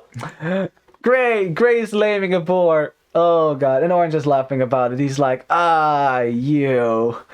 Yeah, but I think we can all laugh about that one. Well, that sucks. Now, the correct response for Orange would be, okay, you steal my boar, I steal your boar. And that might very well happen here. The good thing that Orange made us aware... Orange! No! Get the boar! Get the boar! He can't stop you right now, for a second. I don't think he knew that boar was there. We can see it, he can't. Well, that sucks. He's probably watching this right now and it's like, I could have gotten that boar, couldn't I? Yes, you could have. As Blue is also still... No! Blue! No! Blue! Don't you dare! Don't you dare do it! He's thinking about it. Don't you do it! Red is watching. His scout is on the front. Don't do it. Okay, Blue's a good boy. He's a good boy. Not Gray. Gray's a bad boy. Who now has 3 boars, which, yeah, Orange will not be very happy with. He'll have to push in some deer. Yeah, that's what he's doing. Very nice. Balance that out a little bit as, Blue about to lose a villager there. Villager did not have loom, and Red found that. Ooh, Red. Oh, Blue quick walls it in. Very nice. Villager is saved, and Red, unfortunately, losing some HP on his scout now. Unfortunately, for no gain. Now, I think it's smart that Blue didn't try to go for that boar, because the chances that you would get that are very small. Yeah, best to keep your scout alive on full HP. Where was I before all the shenanigans with the boar? Right. I was talking about the ghost city. There's some extra golds in the middle here and there. They spawn randomly in one of these 16 tiles, so you never know exactly where it's going to be, but it's nice for late game expansion. Now, the other gimmick on this map is the fact that there is some circular wood lines. As we had a pause, blah blah blah. Okay, I'm not sure what's up with that. Anyways, the wood lines, it's a nice circle in the corner. You can chop through that and get yourself some relics, some Victorias, you know. And there's 4 of them, so 8 relics, 4 Victorias. That's a late game kind of thing. Let's first get there before we start talking about that one, right? As I'm not sure if Blue was maybe thinking about laming that, but Red brings it in before that becomes a factor, so I guess in the end it doesn't matter. Now, maybe one thing we should talk about, as Blue was maybe thinking about sniping one. Oh, no loom on these villagers, so he could actually kill a lone villager if he finds one. Let's see if Red has a villager somewhere. No lone villagers, so I think, yeah, Blue can't really kill any vills here. But Red can't push away his scout, because the scout of Blue has more HP, so at least there's that. Now let's see what Gray is going to go for. If he is going to go for some man-at-arms shenanigans or things like that. I mean, you can always try. But the thing with Byzantines is I mean, I don't think, honestly, that Orange is going to fall into that trap. But one thing that I see a lot of players do when they pick Byzantines, they go for trash from the start. That's not really what you want to be doing in a team game. I know Byzantines have cheap trash, but you should see that more as a good fallback option rather as your main army. Because the fact of the matter is, yeah, you might be able to be a boss with defending with trash, but are you going to be a boss attacking with trash? It's going to be difficult, because trash doesn't really do a good job at attacking. They're not they're counter units. They're not aggression units as well. You know, so they don't do very well against again to kill villagers, buildings. You know the drill. So I don't think Orange is going to do that, but that makes picking Byzantines on this map a little bit suspect. Although honestly, there's no water map in the draft, because they banned Glaciar, they banned Pagoda. So it's not like Byzantines, the fire ships, are necessary anywhere else. Although if you had gone for Pampas, or was it Pampas that they banned? I can't remember the map draft. I have to remember 5 maps. That's too much. Anyways, I should imagine that Byzantines might be able to be used for other purposes, but Yeah, in any case, it doesn't. As long as you don't go full trash, right? I'm not gonna complain about anything. Well, it looks like red is just gonna wall in his base. Has a nice gold in the back, so there's that. For blue, his golds are in the back as well, so that can't be denied either. What about gray? Gold's in the front, but he's walling around it, so that's good. And walling around it, right? Not to it. This is good. I like this, because now archers can't deny your gold. Perfect. As for orange, yeah, orange's gold is actually a bit more tricky here. This is the game with the most pauses of all the tournament. Okay, so it looks like we have a little bit of a disagreement about the pauses or maybe something like that. As Gray has actually gone for some men-at-arms here. They will be men-at-arms in a second, so we'll see. That's yeah, orange, of course. This gold is not good. This gold is not good for orange at all. Like he's forced to wall to it now because the pressure is already here. You can't get that wall up nice in front, and oh boy, we have ourselves a crash. We have ourselves a crash. Now I have a question for the Ne0 team in the thing. Let me check something first. Okay, no, I got the restore here. Never mind. Here we go. Perfecto. Like we never left. Like we never left. Alrighty. Well, as I was saying though, orange is gold. Not really the gold you want to have. Especially because orange, let's see, he has a... No, that's Gray's gold, I think. Where's orange's other gold? Where is it? Oh, right there. Oh, right there. So it's right next to each other. So if he loses access to these two golds, that's it for the gold. Because that is technically orange's gold, I think. Am I correct in that? I am not sure. Yeah, that's orange's gold. Because these are Gray's golds. They're all behind his walls. Orange, all his golds are technically forward. Ooh, that is not a good position to be in. Especially as now... Here come the scouts from Teal already pushing these villagers away. But purple is here with a lot of scouts as well. So he's going to be able to defend there. So we have some team walling shenanigans going on from yellow and red. I like that, if you can get it up at least. Well, the men-at-arms are still alive for Gray. They could still do damage. They could still help in the fight against the scouts. But yeah, Gray doesn't have a follow-up right here, as he's going to lose his scouts for naught. And... yeah, archers are here. No fletching on those, so they don't do that much damage to the scouts and to the men-at-arms. But in the end, I think Teal and Gray will probably... have to abandon this position now. I don't think you're going to be able to get a whole lot of... they didn't really get a whole lot of this out there, but they know that orange's gold is there. That is quite unsafe. They did delay the archer ranges, so with a good follow-up, they might be able to push orange off of gold indefinitely, and that's going to be a doozy for orange. He might actually have to make some trash then. This would be one of those situations where it's kind of necessary, but always as a stopgap measure, right? I would never see that as a permanent thing. I do like that we're taking the extra deer here. I mean, they're there, why not, right? You can delay your farms a little bit, get some army out, and oh, yes, yes, this is really good from orange. Recognizing, okay, my gold is really bad. I need to get to a wall up here. I need to protect myself. You know, using a bit of lull in the fighting here that was given to him by Gray because Gray and Teal were not attacking. And now if he gets a house foundation, that might still be a hole. No, the wall still gets denied. Oh. And you know what I say about walls? Walls are as good as their weak points. If there's a hole in them, it's like there's no wall at all. And as you can see, right?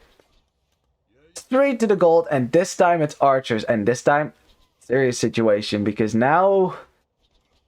you know, that's always the question you need to ask yourself. Am I going to wall or am I going to tower? And in this case, you could have made a case for either. But yeah, Gray and Teal are never going to let you finish this wall now. So maybe trying to tower this might be a good idea. This, especially considering the gold spots, right? The situation calls for a tower or a wall.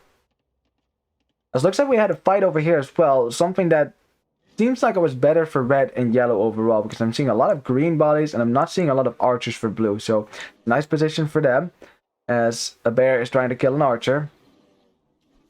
Gotta love how an archer is better against a bear than a spearman, even though the spearman literally has a giant spear to poke the bear, and the archer is shooting arrows at point blank distance range. Gray doing a good job here, reinforcing with archers and pushing orange further and further away from his gold. And the longer off the gold you are, the worse this is gonna get. Now, it wouldn't surprise me. Yeah, orange now making some trash. Yeah, that's the nature of the game. Now that is okay as long as purple can shield you from the enemy scouts, and if you can also like get back to gold at some point. As green really wants to get in on the back of this army here, wants to snipe these archers, is waiting for yellow to be out of position. Yellow has, they both have similar upgrades. They both got armor on their scouts, so that's good here as well. As blue now joining the fray as well. Ooh, red kind of out of position there. Green getting a few hits in on the archers for red. Red having the micro away, loses one archer, but the rest that's good. But yeah, now yellow taking out most of the scouts for green, helped by the archers for red. Yeah, and yellow is gonna snipe these archers real good as well. And blue is gonna lose his force. Barely gets this wall up. I don't think you're gonna be able to add that much HP to it as well. Nope, that's not gonna happen. So that house foundation will at length go down. On the other side, purple and orange losing the battles against gray and teal. And yeah, skirmishers don't do much. I mean, or gray's just gonna run away from this because the skirmish will just get killed by the scouts. And after that, you have an archer army. And orange, yet again, off of gold. I think maybe in the while these two armies were down here, this is when you tower this, right? Because it's still walled. As long as it's walled, the scouts can get in. But if you tower it, then suddenly the archers aren't a threat to you anymore. You could start making archers again. Instead of skirmishers, which are heavier on the wood, right? That's so? I think so. Or is it like equal? I'm not sure actually, so... Either way, it's not making archers is less heavy on the food, which means you can go up the castle age faster. Something that Gray is probably thinking about. He doesn't quite have the resources just yet, but he's gonna add the farms, add the market to buy himself up maybe, and then he will go. Something that Orange. What am I saying? Orange has the food. He can go up, no problem. I mean, if you're going to go skirms, at least, commit to it, make a lot of farms, and get up as fast as you can. And now Orange, with the help of some knights from Purple, will be able to get this wall up if he wants to, and that's exactly what he's going to do right now. That wall will go up, he will be able to get back to the gold and stop making trash. And that's fine. That's absolutely fine. No comments whatsoever. Like I said, if you're going to go trash, as long as it's temporary, we are not complaining. Nerf yellow. Nerf yellow, says Nico, who probably happens to be yellow, so you can say hi to yourself. Don't ask for the devs to nerf you, because they will, as... Wait, what? Green! Why do you... Why do you wall like that? Green! But... Okay, that's weird to me. Was that a straggler tree or something? Or did he like wall and then wall again, or what? It's the color, it gives powers. It certainly gave powers to the Viper, that's for sure. Ready. Well, then next tournament, we'll have a rule that Nicolas Del Cano cannot play yellow. Is that we can nerf him that way then, right? Yeah, just kidding. That would be a weird rule. Okay, green's gonna plug that hole up, and yeah, that was he's probably thinking like, why did I leave that hole there? That's kind of weird. Alrighty, well, the yellow player is going to bring out some Cavaliers, Castle Ace Cavaliers, which you can make with Burgundians. This is the moment, right? This is the moment to strike with Burgundians in Castle Ace when you have a stronger unit, in theory. It has 2 more attack than normal knights, so that's better than, well, knights. Obviously. As Teal wants to drop a castle, and we all know what that's going to be. That's going to be stacked up privileges. The only problem with that is that now he's not making a lot of knights, and 4 knights from purple are completely disorganizing his economy. Oh boy. Yeah, there comes slack the privileges. He did not want to make knights before that, because then he couldn't afford slack the privileges, but now you have knights in the back of your eco. And Gray has to send military back to protect you against the 4 knights. Which Gray can't even do yet because he doesn't have crossbows yet. And Teal's going to take some losses here a little bit. Or worse, Gray could take some losses. I mean, I understand the idea, right? I understand the idea. We go for cheap knights, right? Schlag the privileges. Makes my knights 30 gold. I can spam a whole lot of knights, and we all know that Toby can spam cavalry, that's for sure. But now you have taken some losses in the meantime. And also, giving orange and purple a lot of time here to get their stuff sorted out. We'll see, we'll see. Once that spam gets started, though, it gets crazy. That's bulls for you. As Yellow trying to break into Blue's base, but yeah, Blue's gonna deny that with crossbows behind his walls. You know, there's actually one question I have. Why do we pick Portuguese on a map that literally has 3 Vitorias, right? I'm just joking. Portuguese are still a solid flank civ. They even do okay as a pocket civ because their knights are cheaper as well on the gold alone. They're not as cheap as Berber knights, but they cost less gold than Berber knights actually. So as Blue does lose one of his archer ranges, so he has to rebuild them in order to keep spamming more crossbows as well. So hey, that's the nature of the game. Oh, interestingly as well, look what these crossbows have. They have chemistry, which gives them 1 extra attack and makes their arrows look all flamey, which makes them look scary. But what really helps here is that they allow crossbows to kill knights in 30 shots instead of 40. And that is a big difference. That means if you have more than 30 crossbows, which you're very likely to have, red has 40, you can kill knights in 1 shot.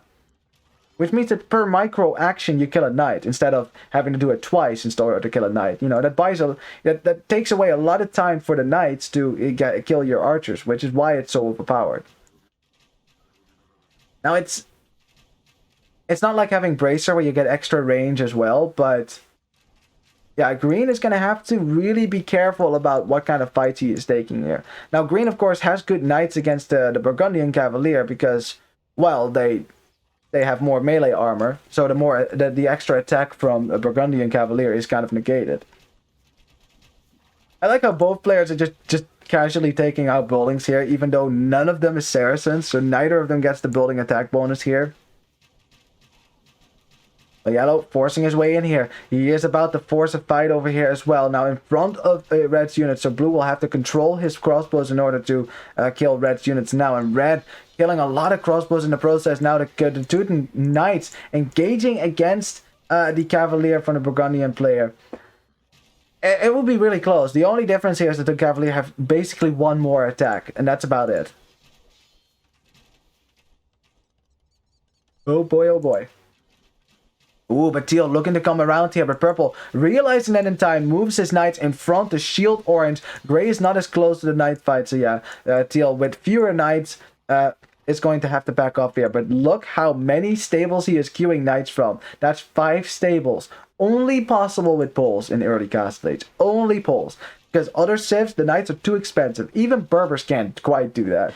Yeah, so Teal, this was a strategy they prepared for. They wanted to go for, you know, Patagonia, with the Ciudad Fantasma, where you are a little bit further away from your opponents, right? Where Teal has a bit of time, where Gray can maybe turtle up a little bit. Teal can get to a nice knight number, and that knight number is going to get higher and higher. But the one weakness of poles, okay, they have multiple weaknesses, but the one weakness in this situation is the fact that they're up against a Berber player.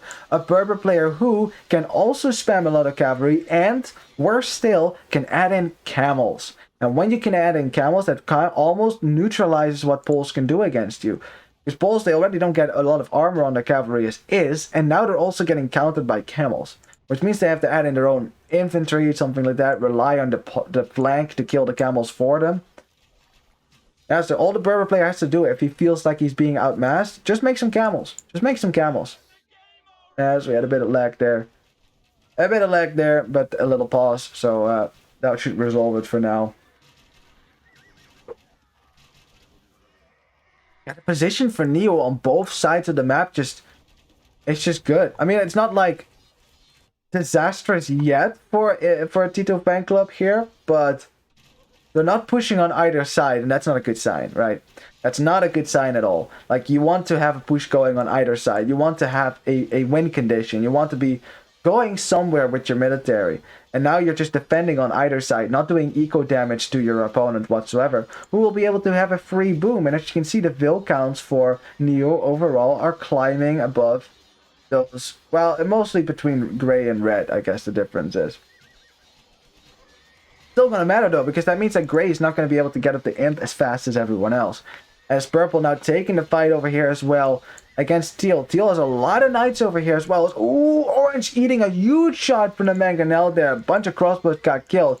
Can't fight alongside the knights from purple. And purple losing a lot of knights as well. It's when the teal spam is starting to maybe become too much for the Berber player. Maybe the moment he thinks, now I should end in some camels. On the other side though, we have the Cavaliers attacking blue, but blue hiding some of its crossbows in the TC, but that's not going to save the ones outside. At the same time though, green trying to get to the crossbows here for red, but look at this. Look how fast those knights die. These are chemistry crossbows. They can fight on their own for a good while here. And the armies for blue and green have been cleared out. There's enough Cavalier here to kill the TC. And I think blue is about to seriously get damaged here, if not die altogether. And that is a problem. That is a huge problem, because now on the left side, gray and teal aren't pushing, and they realize the Poles play has not worked out, not enough knights on the field, countered basically by Berbers, which is, I guess, a bit lucky for purple that they, you know, because you don't know exactly on what side the Poles player will be. But the fact that they were faced up against the Berbers player, yeah, it really didn't do well for them. It's one spammer boy against another spammer boy. Not to mention the fact that blue is getting absolutely massacred right now. So, yeah, this is GG. A lot shorter than last, but I'm glad to say that, you know, the difference here was made also by those crossbows. Because see what happened. Yellow was going after blue. Green was going after red. But red could fight on his own. These crossbows could kill knights very easily. Whereas blue had to run away like the wind from these Cavaliers, because they, well, these crossbows don't kill, Portuguese crossbows don't kill especially fast, so, well, and the worst part is gray and teal are actually pushing out right now. They're actually pushing out. Imagine if they hadn't resigned here. Maybe teal could have gotten a clear. They could have actually, they could have actually, well, the reason they're not resigning is because they're pushing. Like, they're actually still making a push right now. But honestly, even if Orange now loses all his crossbows, he's up the imp using the faster Byzantine Imperial Age. Purple is up the imp as well. So I guess even if they hadn't resigned, blue was absolutely dead. Green would have died next to. So I don't think that they would have been able to gain that much ground after this small respite, basically. Yeah, now they see imp for Orange, and they will know. They will know that's hopeless.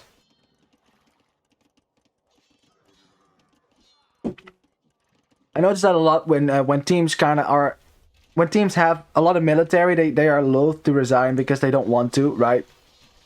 Because it feels like I have army, I still want to do damage with that, so they're basically just here, right? Like just trying to do as much damage. Like they're like, we have army, we can do it. But yeah, what's gonna happen now? Yellow's just gonna hit. It's gonna hit teal. Teal's not gonna be able to deal with that. Cavalier will get in, and then it's GG. So there you go. I mean, I understand the frustration, right? I have that when I play Mongols, right? When I'm Mongols and I actually boom up into Mangudai, get my mass going, and then the team resigns. And then I'm like, I have Mangudai, I am damn well going to use my Mangudai. I am going to use my Mangudai. I want to use them to kill some stuff. So, yeah, that makes sense to me. They just wanted to punish Orange a little bit, which they did, so at least there's that. Honestly, right? Imagine if green and blue had held on for just a second here. If green had tried to just stop yellow from doing this, right? And blue tried to maybe reboom a bit in the back. You know, who knows what could have happened? Because honestly, look how this fight went for orange and purple. Not very good. Not very good. Purple would have to defend himself on his own against a lot of knights. Now, it would have been Imperial Age knights, right? So I honestly don't think that this would in the end have won TitoFanClub the game, but, you know, weirder things have happened. But GG, nonetheless, this was a very good game as well. A little bit shorter than the other, but we're not going to complain when it was such high level. But yeah, a convincing a convincing push from Ne0 on both sides. And honestly, I think on the right side, it just kind of like the game kind of went that way, you know. Like blue took a bad fight over here, where he lost his archers, and he was on the back foot from that point on, and they just closed it out very nicely over here using their Civ bonus as well. That's good. On the other side, like what happened early castle age, you saw that gray and teal, despite that great position they had on orange, they kind of like the pressure dropped off, and that's because teal wanted to make Slakta Privileges knight, right? The cheaper knight. So for a while, he wasn't making any knights. The pressure on orange was completely gone. Orange walled it up, got a town center up, got his mass up, and by the time that teal got units out, well, orange and purple had an army as well. And unluckily for teal, Berbers can spam too. They definitely can. So, GG. Have a quick look at the KD there. Yeah, great KD there for yellow and red. They were winning the fights on their side, that's for sure. Definitely think that having the chemistry crossbows and the Burgundian Cavaliers as a combination worked out pretty well there, for sure. On the other side, I mean, Byzantines, I mean, the fights were not in their favor at the end, especially, right? I don't think Byzantines especially aren't that great necessarily as a flank, but what I do like is the fact they can go up the imp really quickly. You saw orange was going up the imp before anyone else, so that was pretty nice as well. Berbers, though, you know, Berbers would have been able to keep up at least with the spam for the Polish player, and adding camels, you know, both of which kind of counters it as well, which sucks for teal, you know, because they were getting a good KD right there. The fights were getting better, but he was never really able to get a real big Polish knight army out. Never really able to do that critical damage that they needed to do. Good Burgundian economy over there, no surprises there. Like economy as well for purple, a little bit less for teal. Again, he delayed his boom as well, right? Because you're getting a castle up, that means you have to, if you want to have 4 town centers, that's going to take a while. You know, it's a risk. It is essentially an all-in strategy if you go for that. So, getting to 88 villagers, nevertheless, not that bad then. And green also behind. They probably felt like they were behind. They had to help out their flanks, keep them alive, make more military. But yeah, you're going to fall behind with booming players on 3 TCs. You can tell that. So yeah. GG. Well, now we're in a tough spot here for TitoFanClub because they're down 2 games, and you never want to be down 2 games in a set that is so contested, so hotly contested, where you know your opponent is not going to allow you any single mistake whatsoever. So we're going to go to the final home map for TitoFanClub. They have to win this map, and after that they have to win another and another in order to win the set. If they want to go for a reverse sweep, they better start sweeping right now. So let's go. The next map will be Kanagawa. Da-da-da. Perfect. And how many critical games have been played on Kanagawa? Welcome to the 3rd and possibly the final game between Ne0 and TitoFanClub. This all depends on whether TitoFanClub can make their heroic stand on Kanagawa and push back the unstoppable force that is Ne0. We'll see. Let's see what the strategy is they have prepared on this map. Let's introduce the players of the home map team first. In the blue, we have Teka playing as the Chinese. I like that. In the green, we have Lunfardo coming in for TitoFanClub, playing as the Lithuanians. I like that a lot on this map. In the teal, we have Toby playing as the Indians. In the gray, we have Capitano Orakita playing as the Koreans.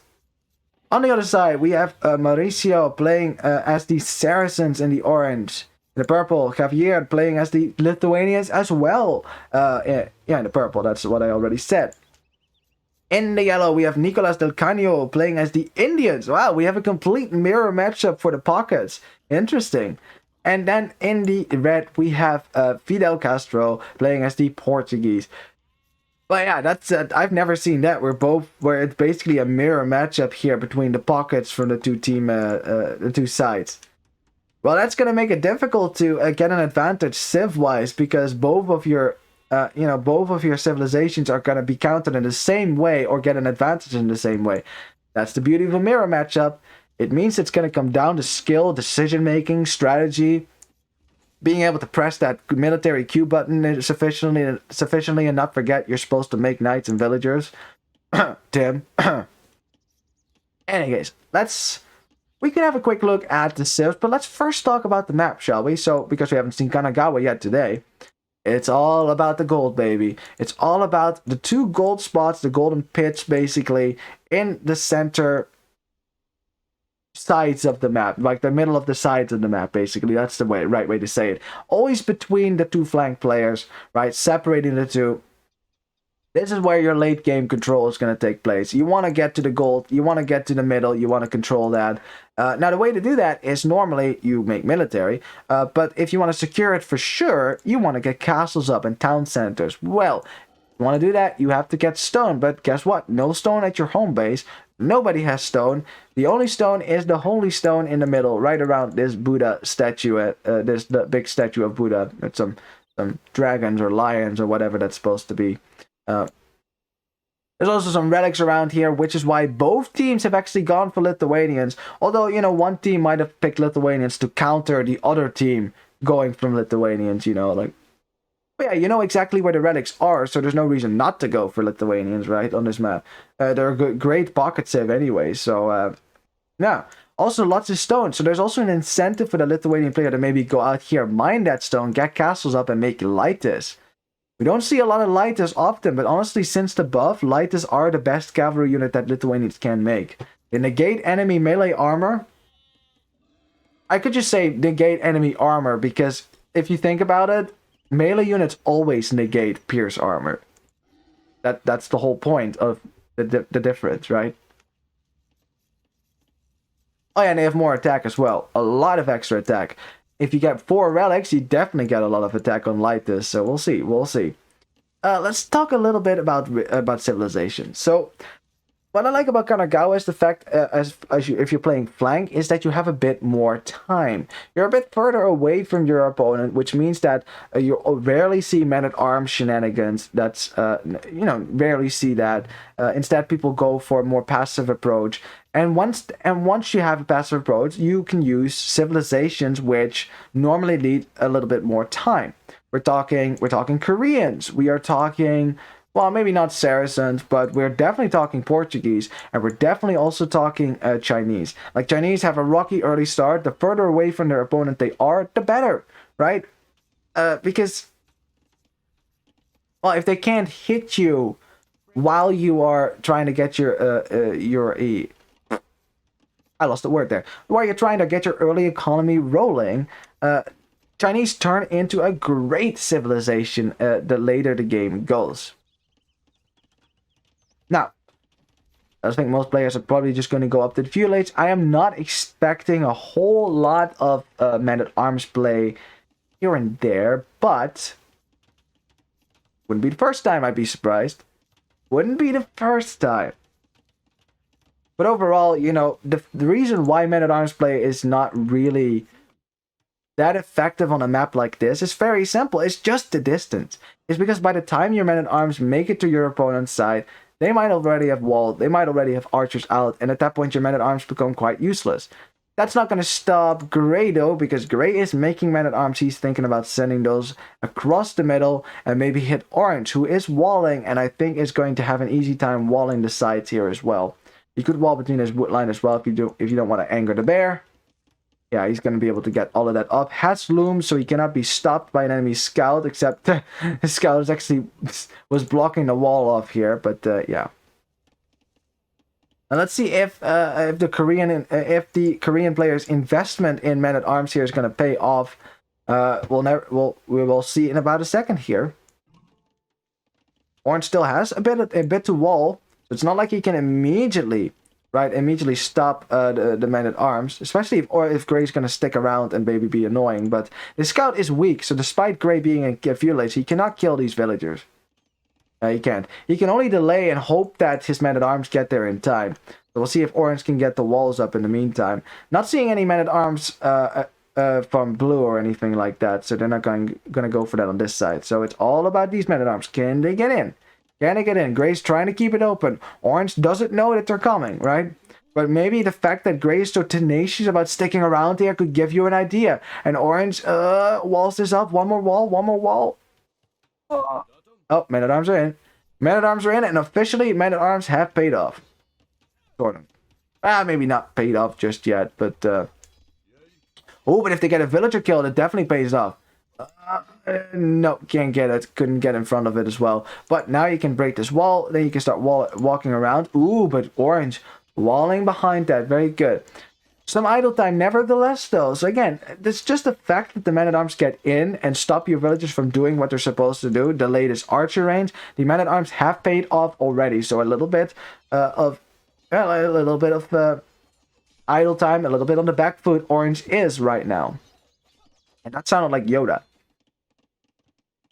In any case, looks like we have some team wall shenanigans from Ne0. You know, they definitely showed that adding some team walls can definitely help, especially late game if you make them into stone walls. Yeah, orange is going to have to abandon that archer range, loses some wood on that, walls in this villager so they can get sniped, but as soon as the archers make it to the other side, which they surely will sooner rather than later, then that village will have to leave. As orange is trying to keep out the scouts from Teal. Teal's not been able to kill a whole lot of villagers or anything like that. So far, I wouldn't say that orange has taken that much damage. Purple is on top of this as well, but that can change any second. The hole is still there. It's still possible for Teal to get military and tries to snipe a villager, but doesn't get it. On the other side, it's also blue and green who are moving forward. They're definitely looking to go aggressive on this map, whereas the amount of walling that Ne0 is doing here tells me that they're trying to be a little bit more passive. You know, house walling as well. Just making yourself as secure as you can. Getting team walls up so that no one can get hurt. Except orange had to ruin the party by leaving the wall open. That is not entirely his fault. Of course, he got attacked as... Ooh, loses a villager on the wood line there. I saw it go down, so... Teal is getting a little bit of value here and there, but the only thing that concerns me is that Teal's numbers aren't quite there yet. Like, he keeps losing scouts as well, but... and purple has way more scouts than Teal now. As orange is trying to run away with a villager. Is he gonna live? Nope. Boop. There it goes. Very nice Teal. Gets a few villager snipes, but yeah, that's the thing right now, right? You get the vill snipes, but now purple has 5 scouts and you have 3. Which means that you can't take any pitched battles right now. On the other side, it's much more equal, but defender's advantage is that red can easily reinforce here. Yellow wants to stop blue from getting away here, so takes a fight. Green has more scouts here, but red has more archers than blue. And blue also fast losing archers, just as the reinforcements came in, just at this time. Green losing a bunch of scouts as well, so that was a good fight for red and yellow overall. Especially because now blue, despite those reinforcements, still has fewer archers than red. On the other side, orange is trying to keep this wall now. You know, he took some damage there. Didn't get his second archer range up, so he should be behind in numbers. Well, you can tell. Orange has 2 archers out right now without fletching, and gray also without fletching, but at least it's 6 archers, so that's good.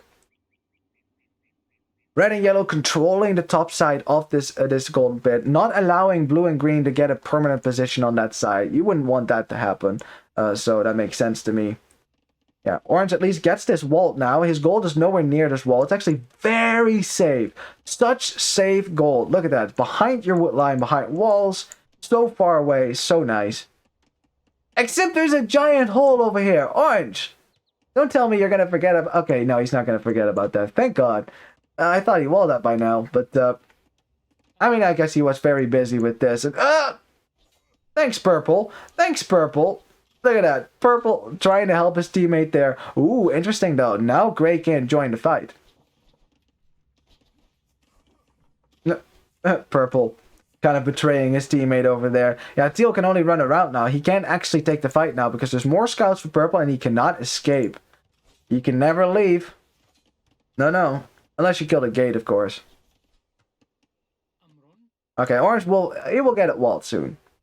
Now, blue and green are looking for the army for red, right? They're probably like, where is that army? But red instead is actually down here, actually looking to get into blue's base. So we might have a little base trade over here as, well, the Chinese archers making their way into red's base. Red has nothing to defend himself, but the same could be said here for blue, who is about to get hit by archers. Tries to wall that, but that's not going to happen. And now it's going to be about who can do the most damage here. But red should probably tower this gold if he thinks that blue and green are going to go to the top here.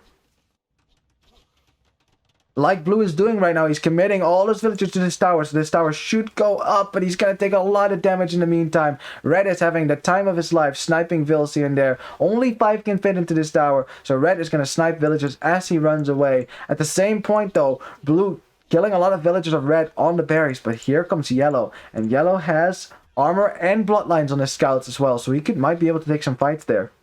As red is sitting under the tower, and remember that red has a Saracen teammate, which means that he gets the building attack bonus, so that tower is going to go down really quickly. At the same time, yellow is getting rid of the archers for blue.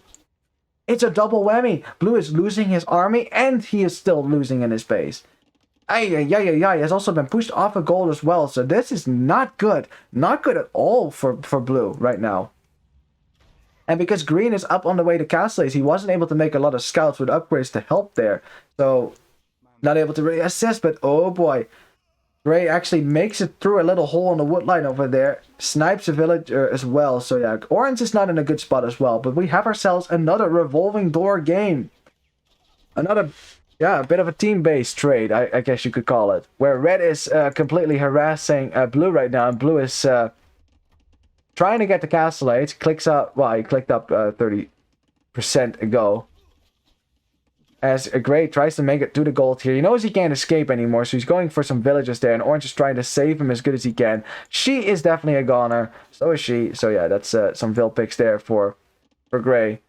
Oh boy, that's a lot of villagers he could still take there. And these freaking Korean archers have armor as well, so villagers can't actually fight easily. Yeah, Orange losing a lot of vills there. Gray will be happy with this. Yeah, very happy. That was at least 10 villages that Gray got all around. That's good. Very good. Not so good is the fact that blue is still being pushed off a gold here and there. And oh, green. Green coming in to help now. Red kind of overstaying his welcome. And these knights, they will have... Well, they won't have +2 just yet. He didn't click up to upgrade. But... they're still, you know, they have 3 pierce armor. These archers can't do much. So I think at this point, I think what red should do is try... Oh, this is actually a bad move from blue. Don't show your archers. Don't show them. Don't show them because red can go for that. Red knows, I'm going to die to these knights. I'm going to snipe archers. That's what I'm going to do. If I'm going to lose these archers, I'm going to go for your archers. And this is a mistake from blue to show his archers here when these knights from green would have easily cleared up red's archers without any problem. And now look at that. Blue has lost most of these archers as well. Again losing his mass. But red has an army to back this up. And that was a slight mistake, right? You don't want to show your archers like that. It's much better to let green handle it then, because green might he might maybe lose a knight, and that's it.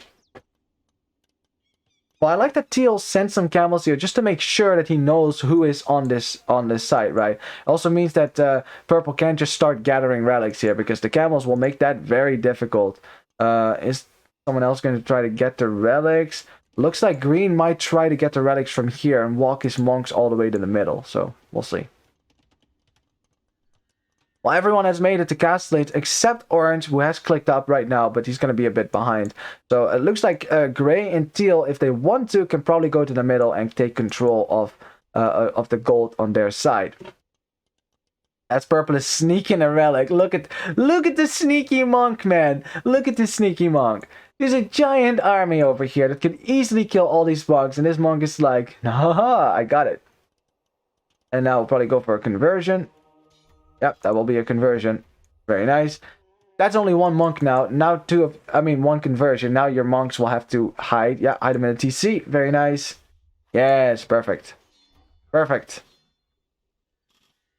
Now, if I were purple, I would ask for some help from yellow here. Like, just yellow, like just send some army, clear this out together, right?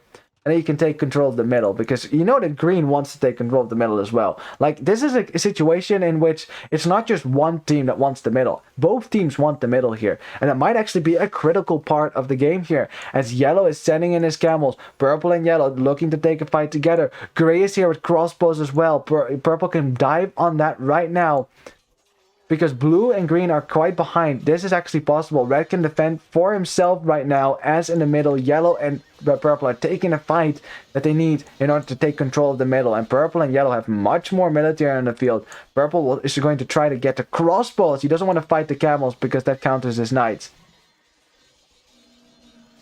In the end, not the best fight. Not like the smash fight that I thought it would be for Ne0, but in the end, I still think they will just get a clear up here. Although Teal's doing a good job just sending in enough camels to keep the fights going, so Gray can still get some kills. But now Gray is going to start to lose crossbows here, and once the mask goes down, it will get more difficult to kill.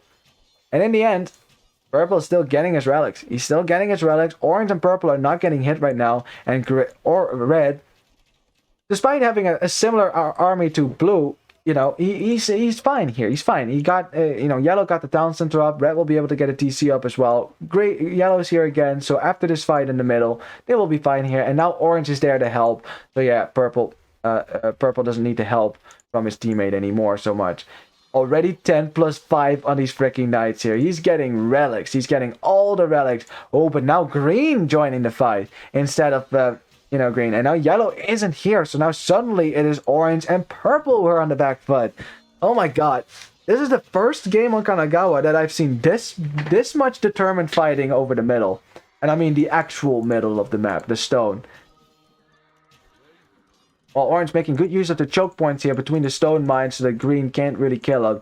Yeah, these are getting dangerous, these knights. Remember that green hasn't been able to get a lot of relics right now because purple has stole them all in while the fighting was going on, making good use of that. Yeah, and green has 1 relic. Maybe 2. I'm not actually sure if that's an upgrade or a relic. It's hard to tell. Can I check? No. Yeah, red and blue will just have a little standoff for now, share the gold. No one has gone out to the gold between orange and gray because they are too busy fighting over here. But remember, that is a lot of TitoFanClub's army right there. A lot of it. And because of that, it prompts Ne0 to send their army as well. And that is a lot of camels there for yellow. A lot of camels. And remember, these are knights with 10 plus 5 as purple is going to drop the first castle to try to secure their side. Okay, hang on. No worries. This is not a GG. I'm just kind of waiting for green to resign as well. Not a GG is a drop. I have a restore file, so I guess we got to see the fight. Now we get to see it again in a second. It looks like yellow and purple actually get the clear up. So I think green might. Oh, that is sneaky. I think green decided not to resign, right? Because he wanted to see how this fight was going to go. And now he knows we will lose that fight. That is critical information. So let's see if they're going to take the fight again after the restore. Let's see. That would have been anticlimactic, wouldn't have been? Oh, let's go to the fight. Let's see. Let's see if they take the fight. No. See?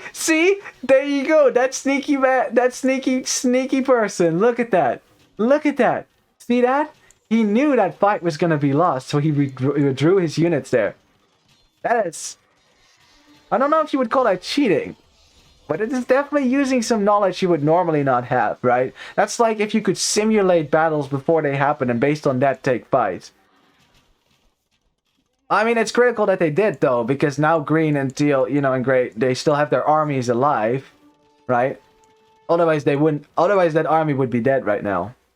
Otherwise, that army would be really dead right now. The problem is that you don't have the relics. There's a castle right next to the monastery now, so it cannot be destroyed really easily here. You have knights 10 plus 5 attack. Well, Gray's is trying to get up onto the gold here, something which purple can see, by the way. Something which purple can see, but yeah, red and yellow have control of the gold over here. In a better position overall. Yeah, that did turn out good for them, didn't it? Oh, I'm still on red's point of view. Taking that fight would have been a mistake. That would have been a mistake for sure. As you can see, because they lost their army, right? They lost their army. That's kind of funny. As Purple has found that town center, not that many villagers in here just yet. So Purple is like, okay, we'll just kill this with our Lithuanian knights. I don't think 6 of them are going to be enough here. As Yellow is chasing these knights down. These knights with 1 relic, by the way. Purple is aware of that because Yellow is probably Xing that. Like, dude, the knights are on their way. Hide your villagers. And, ooh, the wall. Get the wood line. The wood line. Oh. Okay, but the Lithuanian player gets distracted or not? Or maybe not. Purple. Purple. Purple. Purple. Oh, the quick wall, another one. No, the knights get in just a bit too late, and all the villagers have to run away. I mean, Yellow is chasing close behind, but Purple could still take some losses here if he has bad luck. If in the end, with Yellow being there, I don't think Green is going to stick around too long, but a bit of idle time. Thing is, now you're stuck in their base, so we'll see how that's going to go.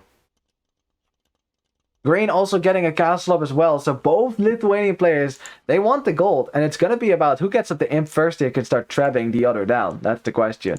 But the advantage is definitely in favor for Purple right now, because Purple has way more attack on these knights than Green does. And Green's knights about to go down the camels. On the other side, yeah, Green wants to get to the gold as well, because, well, you know, I'm sure he's starting to run out of gold in his own base. Yes, he is. So that makes sense. As we have a fight over here as well. Ooh, a good fight there for Teal. Finding a bunch of crossbows from Orange that were just left out in the open. And those are going to get sniped there. So that's good for them. And also, now there's no army for Orange to protect himself over here. Yep, and these are Indian camels, by the way. They have extra attack versus building. So they will be able to get this DC down quite fast. And I do not see Orange being able to stop that from happening. So that DC is a goner. Still control in the middle. Everyone's taking stone right now. I think they might want to get a castle up on this side over here. Nice split micro there from Red. Let's see if we can do it again. Oh, but Blue taking him out. Shoots the top one. And yeah, Red gets wrecked by that one. So I guess it's even Stevens over there. Not so much even Stevens now when the Knights show up. And Red also losing a lot of crossbows as he's walking away. But luckily for him, Blue did not have ballistics. Blue doesn't have ballistics right now. And that is actually saving Red, because he would have lost a lot more crossbows on the way back if Blue had ballistics there. Not much less from Orange DC. He actually saved some of the villagers, but those will not be able to mine gold for now. Still waiting to see who's going to get up the imp first here. Oh, it is Purple. Purple is going to click up first, then Green, but Purple is going to get there just before. And also, Purple have 2 castles, something that Green does not have. That's 2 castles versus 1. Tricky game here, tricky game. Purple, of course, also with the Lithuanian Knights that will be Cavalier and maybe even Paladin at some point. As, ooh, we have a raid going on. Ooh, Orange. The base falling like, just like that, because that was just a wall made out of wax at this point. Not when you're up against Indian camels with shred walls like that. Oh boy! And remember, also something that I didn't notice. Gray is an imp right now. So is Yellow, but Yellow, I mean, camels only 4 pierce armor, not the best in the world. You know, they take 5 damage from Gray, but there's so many camels, and Gray's getting surrounded as well. He can't run away, and the Arbalest army is done for. And so is the aggression from Gray and Teal, and that sucks a big time for Gray, because that is his early imp right there. That is his early imp advantage gone, the momentum gone. Now he has to rebuild his army, and that's going to take a while, maybe some time for Orange to stabilize as well. And remember also, it's Lithuanian Knights here as well. As Purple wants to drop a cheeky castle right next to the castle from Green. That might go up. Oh, that villager paid the price for that one. That villager might pay the price for it as well. Nope, just out of range. Just out of range. That's funny, isn't it? Yeah, that castle will go up. It will go up, and then there's 3 castles versus 1. I do not foresee this castle staying up very long. As it's now Imperial camels now for Yellow. Yellow is just all over the place right now. He's spamming units to the right, where red has gotten the castle up, and this is normally how you control the pit, right? This is how you control the pit. You get a castle up, and now suddenly that siege is not going to do anything. Lithuanian Knights over here as well, Arbalest over here. Yellow clearing out the town centers, taking revenge for what happened to Orange just a second ago. Gray is forced to defend on this side as well, and it's just not looking too good for TitoFanClub. They're about to get pushed off of gold at a critical moment too. Early imp is when everyone starts running out of gold. It's when you don't have a lot of trade yet. It's normally when you go to gold or push your way to gold. But if TitoFanClub gets pushed off of gold right now, they just don't have any gold. They just don't. Because they don't have gold at their base right now. And then you can't, and then you don't have the gold to get a push going, right? To get back to the middle. Also, the fact is that everyone has been on stone for Ne0, so they have so many castles around this stone, making sure that TitoFanClub can't access it, and as a result, they can also get castle on the middle, and they call it GG. TitoFanClub, realizing that their position is just not good enough. They have been pushed off of both gold spots. They have no gold to push back. They have no stone to get castles down. Realizing that Ne0 has just outplayed them on their home maps here, steps out, and with that, Ne0 will be the 3rd place champion of Virgo Cup Category B, with TitoFanClub coming in 4th. Good luck next. Yeah, good luck next. Nope, no good luck next. This is as far as it goes. GG. Wow, what a fantastic set. I mean, I'm sorry for TitoFanClub that they weren't able to take a game off Ne0. You know, they are a really good team. They would have been able to do it, right? Like, and that I mean, that kind of sucks as well. You always want a set to go like to 3-1, 3-2 even. That's the best part, right? But yeah, in the end, both teams played exceptionally well. It's just in the end, Ne0 just outplaying TitoFanClub a little bit. Especially the second game was a clear win for Ne0. This game was closer, but honestly, because it was so close, it all came down to the details. And in the details, Ne0 committed more to the middle, got those castles up, got all the relics, and at that point you already have an advantage over your opponent. Something they can't make up for by having different civs, because it's the same civilizations, except Ne0 had the better civs because they had the relics, right? Not to devalue what Yellow was doing here. I mean, look at the score for Yellow, 10,000. His economy was fantastic. He was spamming so many camels, way more camels than Teal was able to get out. You know, so honestly, despite the push they were having on, you know, we're getting on over Orange, I think Orange might have actually died to the pressure from Gray and Teal had Yellow not been able to send that much military over here. Like, honestly, over here, that Arbalest army, that would have never been killed if not for Yellow sending most of his army that way. And then just going right back to the right side. And Nico says it's the color. It's the color. It's gotta be, man. It's gotta be. Play really well. Fantastic, you guys. Fantastic. Let me update the scoreboard here. We will have a look at the statistics, and then that's that for the second, well, I'm saying semi-final, 3rd place final. And honestly, so far, all these series has been so good, it might as well have been the actual final. Like, pretty much every team that is in the last, you know, that is in the last 6 teams, right? For the 3 categories, the last 12 teams, that's it. Any team can be proud of their performance already. You know, making it this far, performing so well. Man, that KD. 221 against 100 here for Yellow. Yeah, that's making a lot of military. MVP tech definitely deserved there. Gray with his faster imp might have been able to maybe push Orange and maybe even push Purple's home base, right? But yeah, the thing is, they focused a lot on the middle, right? Both teams committed a lot of resources to the middle, and it was Ne0 that gained control of the middle. And then a lot of resources for TitoFanClub were kind of wasted, and they didn't have the stone, they didn't have the position, didn't have the, you know, as a result, they didn't have a very good side control as well, right? The gold for Gray and Teal wasn't really under their control. They had some town centers, but that's about it. You saw how fast that went down. So if they had gotten the castle up, maybe that would have made the difference, but a great economy there for the Indian player. Followed by Teal. Definitely got close as well. But yeah, Purple and Green as well. Getting some good booms in as well. But yeah, that's a great boom right there. Also, like, more stone collected for Ne0 overall. That says a lot on this map, because that tells you a lot about who had the map control, who had the most map control, and who committed to the stone as well, right? There was only green who really mined stone, and not a whole lot of it as well. Yeah. Relics captured, 5 for purple, 2 for green. Oh, I thought he only had 1. Okay, so 2 for green, 5 for purple, and that makes all the difference. And also 4 castles, really committing to the middle as well. Yeah, and then at some point it just started snowballing, right? You saw it started falling apart a little bit with TitoFanClub, and then at the end, like, right there. Right there. Could have been even a worse swing if they had actually taken that fight right when that drop happened. Sneaky, sneaky green. He waited. He saw that fight wasn't good, and was like, let's not take that fight when we come back. I see what you were doing there. Nah, it's okay. You know, even if you were looking at that fight from the onset, you know, honestly, I think if the drop hadn't happened, they might have been a bit more cautious fighting under a castle anyway. So you never know.